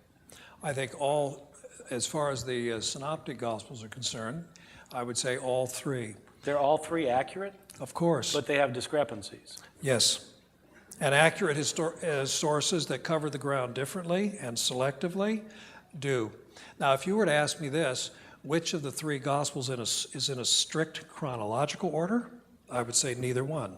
If you were to say which one consistently quotes Jesus verbatim, I'd say none of them does that. See, so that's why I'm getting back to we must understand historiography, what we're writing, what we mean by history. It's not tape recording, it's not videotaping. This is why I think it's a sleight of hand. I don't think it is. Because if you read an article in the newspaper about an event that happened... The newspaper today or 2,000 years ago? So you're using reading the Jerusalem modern Times. example. No. The question is, are they historically accurate? It's not, were they done according to ancient protocols of historiography? That's not the debate topic. The debate topic is, are they historically accurate? And my point is that if you read an article in the newspaper that records things that didn't happen, that says things that were not said, you would not come away saying that's historically accurate. I don't know if that is true, though, with respect to the Synoptic Gospels, to say these are things not said or events not done. You just said that, in fact, they contain things that did not happen. No, I'm referring to the Synoptics. Yes. Yeah. You think everything in the Synoptics happened, that everything's recorded historically accurately in the Synoptics? I would answer it the way I think any historian would with regard to any ancient text, and that is there are things where we are very confident these happened. There are other things where we think they're probable. There are other things we think, well, we're not really sure. Then there might be, at the edges, some things where some would dogmatically say, I don't think these occurred.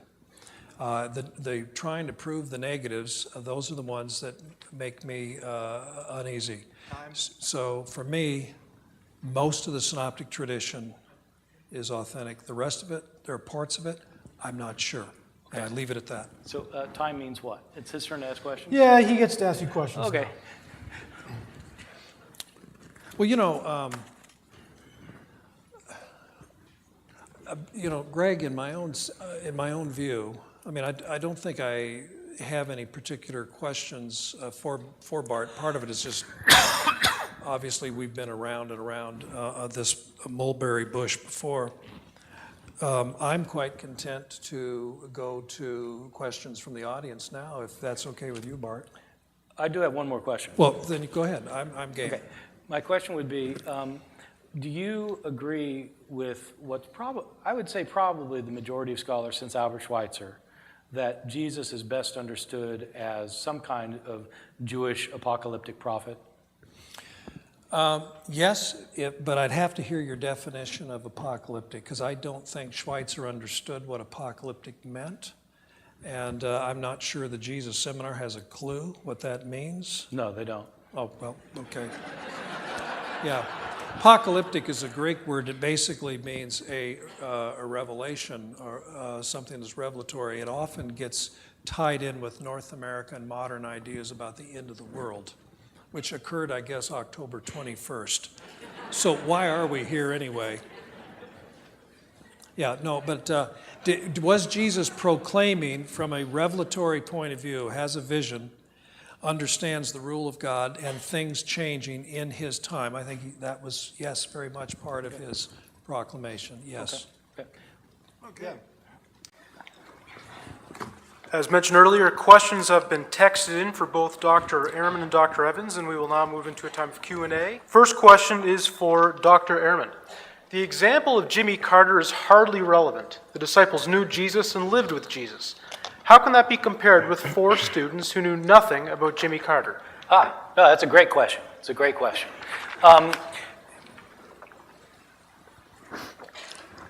There are very few scholars today who think that the Gospels were written by 4 people who were with Jesus. Even in the traditional scriptures to Matthew, Mark, Luke, and John, Mark was not one of the disciples of Jesus. He was a companion of Peter. Luke was not a disciple. He was a traveling companion of the Apostle Paul. Matthew allegedly was the tax collector with Jesus. John allegedly was the beloved disciple. That's the traditional view. Most critical scholars don't believe that anymore. The Gospels were not written by people who are eyewitnesses, and the first point to stress is they don't claim to be. Matthew does not claim to be written by somebody named Matthew. Mark doesn't claim to be written by Mark. These ascriptions of authorship were added later, much later, decades later. The original authors wrote anonymously. The one thing we know about these authors is that they were highly educated Greek-speaking Christians who were rhetorically trained in Greek composition because the Gospels are written in very good Greek, following Greek rhetorical strategies. The disciples of Jesus were not Greek-speaking people, and they were not highly educated. According to the book of Acts, chapter 4, John and Peter were were agrammatoi, which is the word for illiterate, they were unlettered, and that's probably right. These were people who lived a hand-to-mouth existence and were not educated. Very few people in the ancient world were educated. Probably at this time in Palestine, the best estimates indicate that at this time in Palestine, only 3% of the population could read.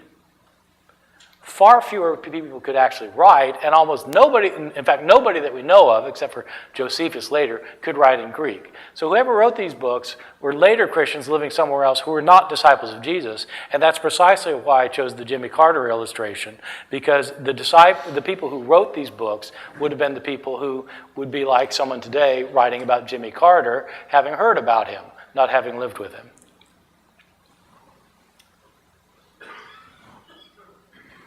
Okay, Dr. Evans, in your popular book, Fabricating Jesus, you discuss the various criteria of authenticity that scholars use to reconstruct historical portraits of Jesus. Clearly, these criteria cannot apply to every aspect of the life of Jesus. Are there any sayings of Jesus or activities in the Gospels that you are skeptical about? Now, that's a very good question. Yeah, the criteria, by their very nature, they look for sayings, and sometimes they're applied to deeds that can pass the test of the criteria. Now, some of the criteria are a little wonky, and some have been either modified or set aside. For example, one criterion says if a saying occurs in two or more independent streams of tradition, its claimed authenticity is strengthened because it's not likely to just be a ringer that floated into one stream. A ringer might get into one stream, but would it get into two or three independent streams? It's not likely. So anyway, and then on it goes. There are other criteria. There are sayings attributed to Jesus, we'll just stick with the sayings, that as far as we can tell don't meet the criteria. And that is partly why the Jesus Seminar, Bart referred to it as regarding as uncertain or inauthentic, like 78% of the gospel materials. And it's because, in large measure, lots of materials don't fit the criteria. And I think they had some of the criteria wrong, and there were other problems of context. So, yeah, like I've already mentioned the Gospel of John as an example of that. It's singly attested. So the distinctive material in John is not found in multiple sources, but only in one. But also it doesn't fit the early first century Jewish setting, and oftentimes it doesn't agree with the synoptic Jesus in Matthew, Mark, and Luke, who talks a different way. And so the Johannine sayings, the distinctive ones, with a few exceptions, they're the ones that look like, as I said earlier, a different genre altogether, something that only incidentally has historical material in it, but otherwise is a completely different type of literature, more like wisdom literature, where Jesus is portrayed as wisdom personified and walks and talks like wisdom. Okay, Dr. Ehrman, you seem to suggest that the only way we could believe the gospel accounts of Jesus is if they agree in every single detail. Couldn't you then argue collusion? Yeah, that's an interesting question. First of all, I'm not talking about believing in the gospel accounts. I'm talking about whether we can accept them as historically reliable. You can believe in things that are not historically reliable, that are cannot be historically proven, for example. And so I'm not talking about belief. I'm talking about historical knowledge. If the Gospels agreed in every single detail, then yes, you would expect collusion. So my students have trouble believing this. So, Craig, I don't know if you do this when you teach the synoptic problem, but it's hard to get students to understand. Craig's been talking about the synoptic Gospels, Matthew, Mark, and Luke, and the thing about them is that they tell many of the same stories, and the stories are often in the same sequence of the stories. Jesus did this, he did this, he did this, he did that. Same sequence among the Gospels. And sometimes they're word for word the same.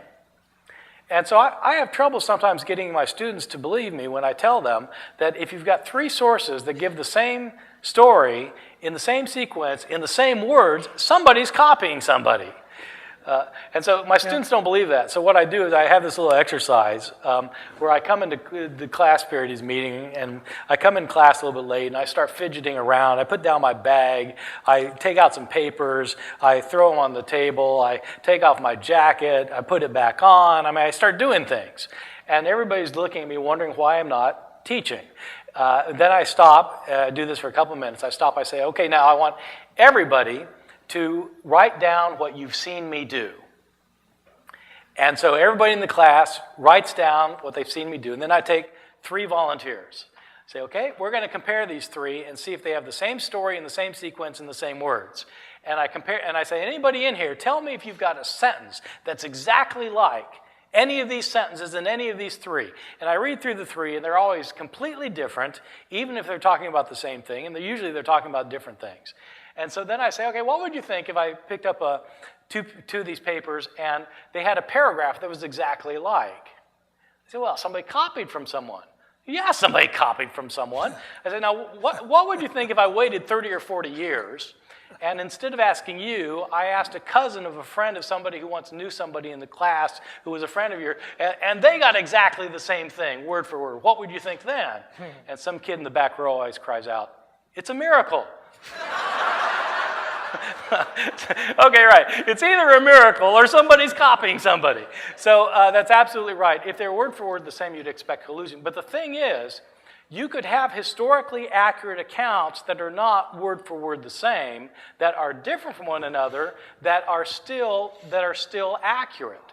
So just because there's a difference does not mean there's a discrepancy.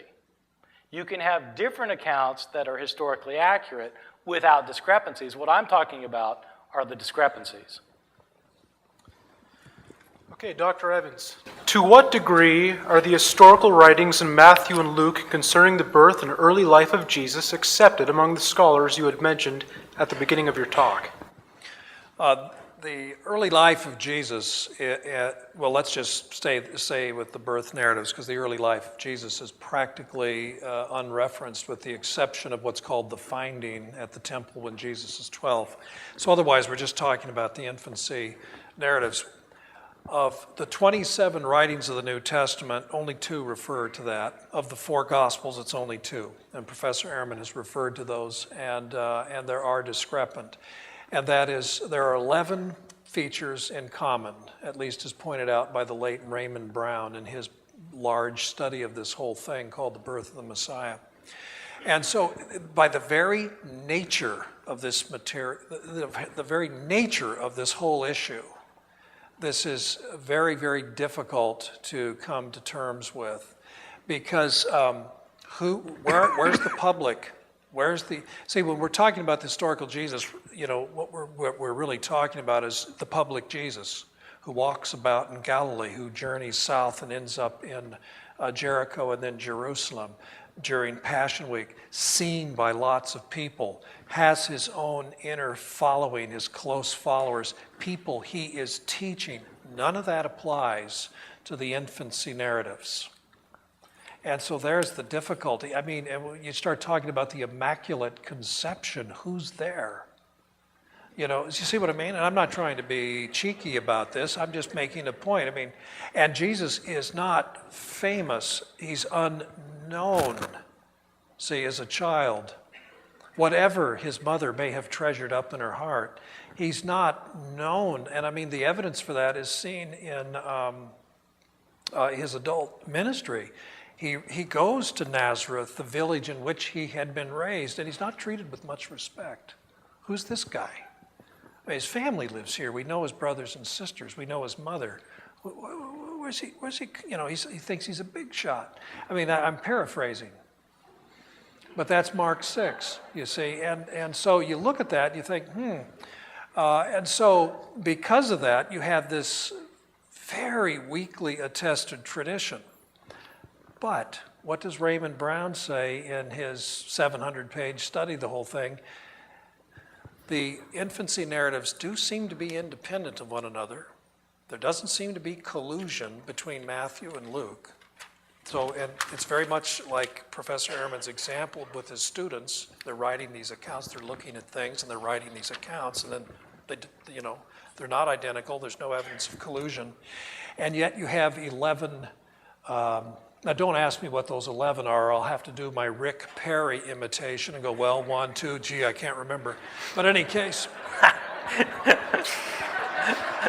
but there are 11 points, trust me, in common, and yet it's not a, there's no collusion.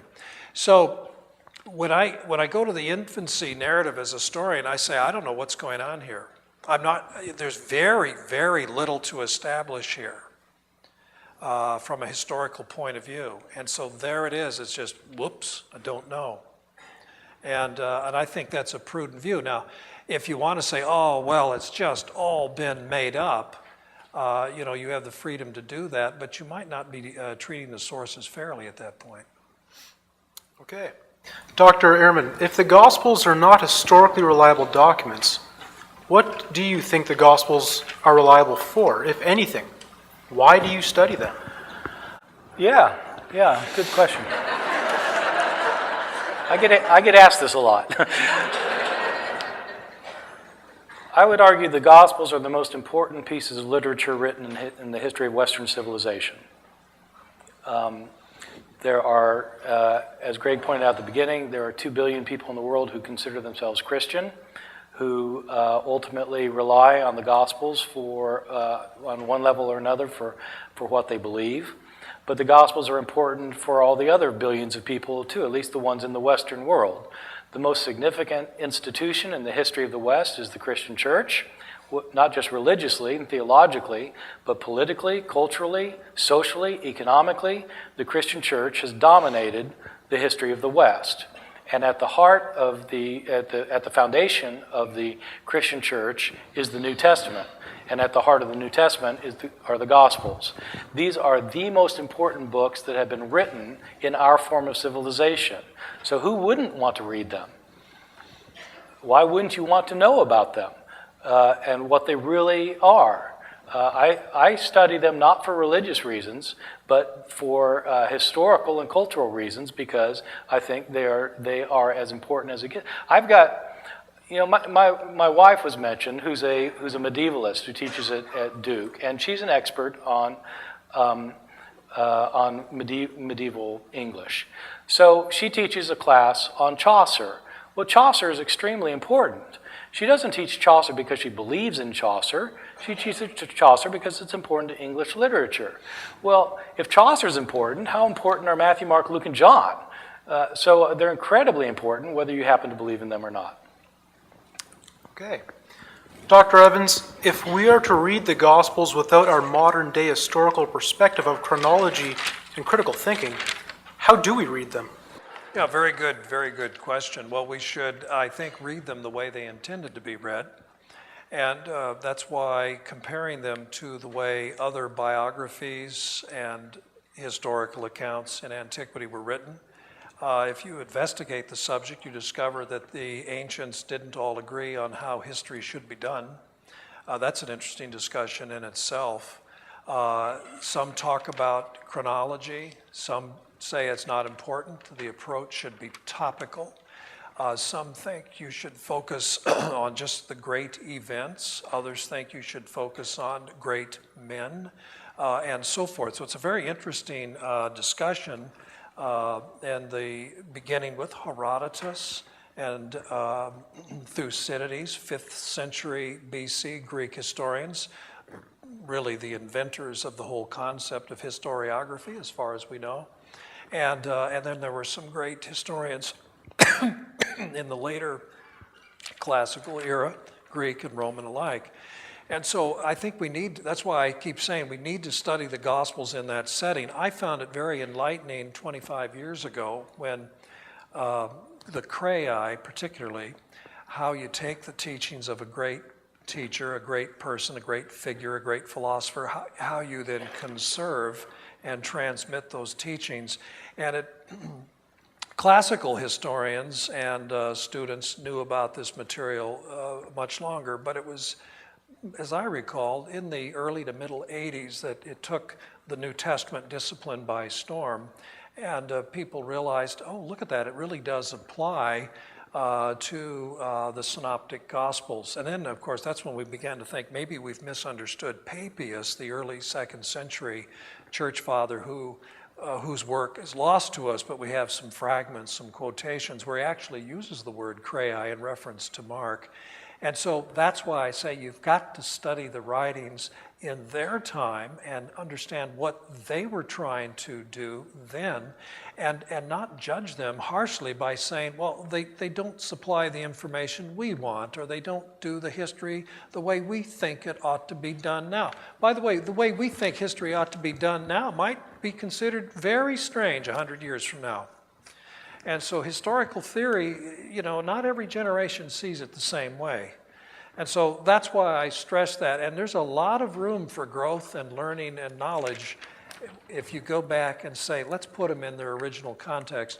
And so my complaint is that whether it's Christians or non-Christians, lots of people just don't do that. They don't read the Gospels that way. Jimmy Dunn refers to it as a default setting. The default setting is just to read them through our modern eyes and just assume they should be evaluated as if it's a newspaper report, or it's a modern day report of an event, or as if it were verbalizing videotape or something like that. And that's what we have to safeguard against. Okay, one final question for each participant. Dr. Ehrman, what is your opinion of arguments that deny the existence of Jesus or believe that all of the stories of Jesus originate from other ancient myths like Egyptian myth? It seems like your arguments for not trusting the Gospels could be used in favor of doubting Jesus' existence. What do you think about this? This is a softball. The reason it's a softball is because I have just written a book on this topic that will appear in March. March 20th, available at your local bookstore. Where I show why historians who are serious historians have no doubt at all that Jesus actually existed. In fact, there is abundant evidence for Jesus, and I think we can say a good deal about Jesus. Craig and I are on the same page about this, and probably at the end of the day, our views of who the historical Jesus was are not all that different. But there is compelling and I think overwhelming evidence that Jesus actually existed. The fact that the Gospels have discrepancies and historical inaccuracies and contradictions and factually false information is worth knowing, but it does not impinge on the question of whether Jesus actually existed or not. If you took four of the Republican candidates for the nomination right now and asked for their opinions about Barack Obama, you would get four probably wildly inaccurate, in my point of view, opinion. But that doesn't mean Barack Obama didn't exist.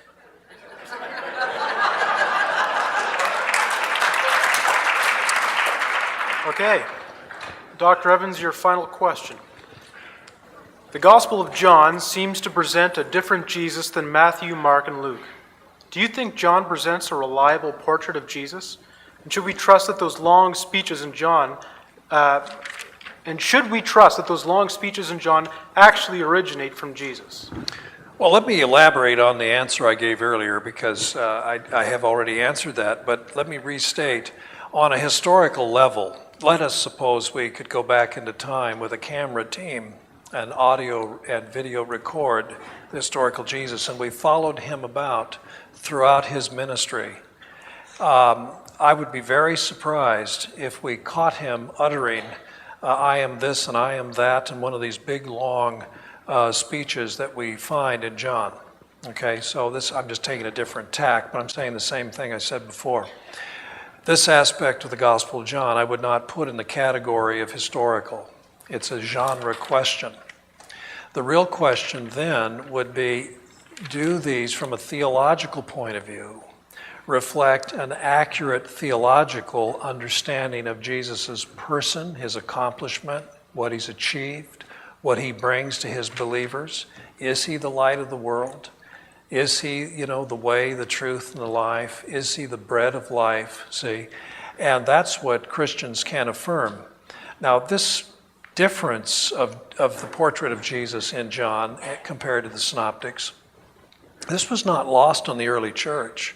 There were church fathers that have grave reservations about John. In their mind, John should have been a fourth synoptic gospel, but it wasn't. And so they were advocating its exclusion from the collection of writings to be read in churches. And that's, of course, what eventually gave us the canon and what we call the New Testament. So you could say, theologically, these affirmations of who Jesus is, in fact, do derive from Jesus, not because he walked around and said them, but because of what he did, what he said, what he did, and because of his resurrection. And so this community that comes together in the aftermath of Easter says, you know what? This Jesus who said these various things, whose teaching we cling to and interpret and present and adapt and so on, he is for us the way, the truth, and the life, the true vine. He is the bread of life and so on. And so then that gets presented in a very creative, dramatic, and metaphorical way in what we now call the Gospel of John. So I'm urging people here, traditional Christians or conservative Christians, to take a new look at John and not fret over how you can make it harmonize with the synoptic Jesus. This is the way scholars usually talk. But to look at John as doing something else.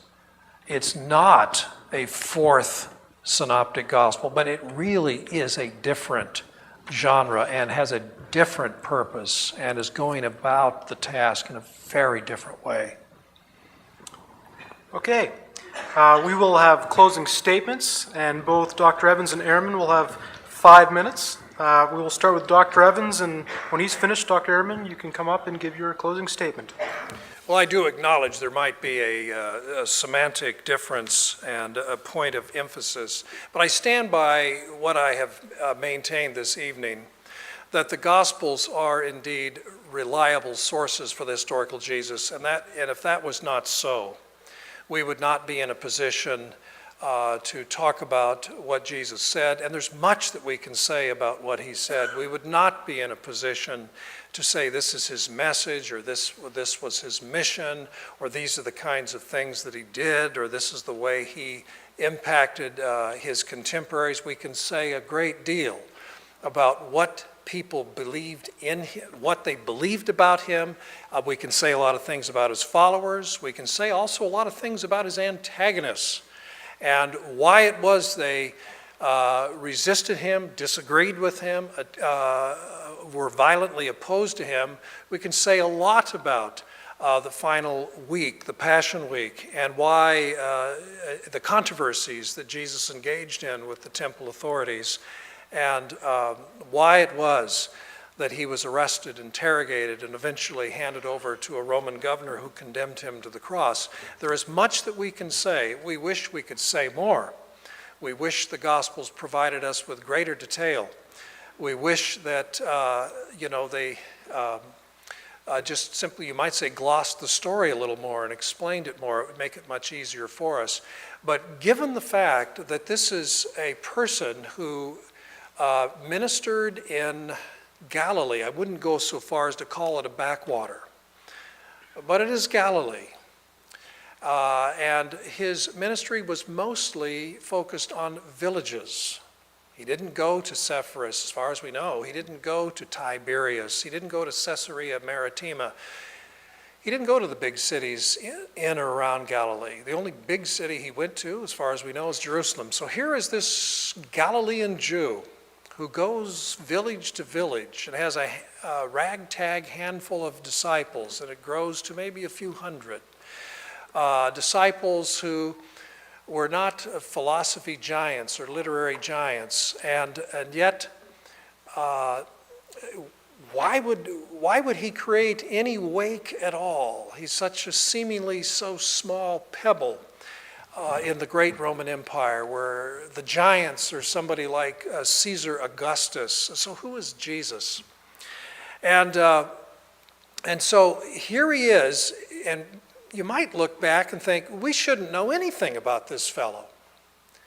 I mean, surely there were other insignificant people wandering around in the villages of Galilee. And yet here it is, here we are today, 2,000 years in this auditorium filled at this distinguished university talking about him. And I think it's because he made a big wake. And it wasn't a fluke, it wasn't an accident, he wasn't an insignificant person that didn't have much to say, whose following couldn't remember anything he said anyway, who simply made up and told stories that weren't really true either.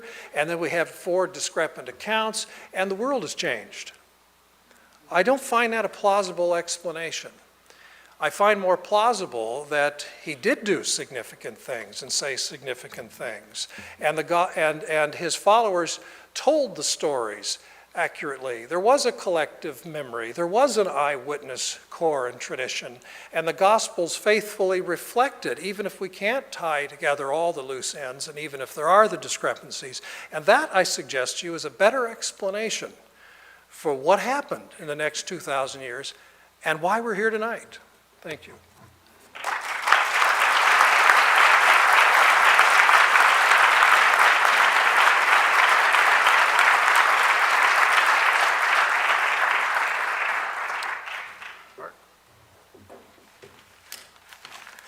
Well, I'd like to thank everybody for being so gracious during our presentations, and Craig for a very lively back and forth. I think there are some things that Craig and I agree on. We agree that the Gospel of John is not an account that you want to go to if you want to know what historically happened in the life of Jesus. We agree that the Gospels have discrepancies and contradictions. We agree that if 2 accounts have contradictions, they cannot both be historically accurate. We also agree that the New Testament does contain some information that is historical. Where we disagree is somewhat more interesting, I think. Craig thinks that we should judge the Gospels, as he's intimated on a couple of occasions at least, by ancient standards. Were these Gospels doing what ancient people would have done if they were trying to record events that had taken place in their environment? My view is we could probably debate that, whether these are good historical records by an ancient standard. The problem is that isn't what we are talking about. The question is, do they provide us with historically reliable portrayals of Jesus?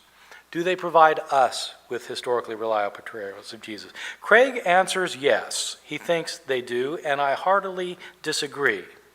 The Gospels do contain historical information here and there, but large tracts of the Gospels are historically inaccurate. If they are inaccurate in story after story, how can we say that the overall portrayal is accurate? You cannot read any one of the Gospels and come away with a historically accurate understanding of what Jesus said and did. That, I think, is the reality that we have to face. Are they accurate then? I would say, no, they're not accurate. The only way we can get a historically accurate portrayal of Jesus is by applying scholarship to the Gospels, by applying the criteria that Craig has talked about, the criteria for authenticity. You have to do that in the Greek. For the sayings of Jesus, you have to reconstruct them back into Aramaic. You have to apply rigorous historical methodology. In other words, the only way to make the Gospels historically accurate is to be a scholar. If you're not a scholar, you cannot read them and know what is historically accurate. That, at least, seems to me to be the conclusion that Craig is giving us. In my point of view, the Gospels are not historically accurate because when you read them, you're reading inaccurate information. They are much like the Gospel of Peter. The Gospel of Peter is a 2nd century text that nobody thinks is historically accurate. But it has the verisimilitude that Craig wants to talk about. It, in fact, has an ancient manuscript tradition that Craig wants to talk about. It has people named in it: Pilate, Herod, Jesus, the Jewish leaders, Joseph of Arimathea, the people being crucified with Jesus, the two criminals. It has the flogging of Jesus, the crucifixion of Jesus, the burial of Jesus. It has historically accurate information in it.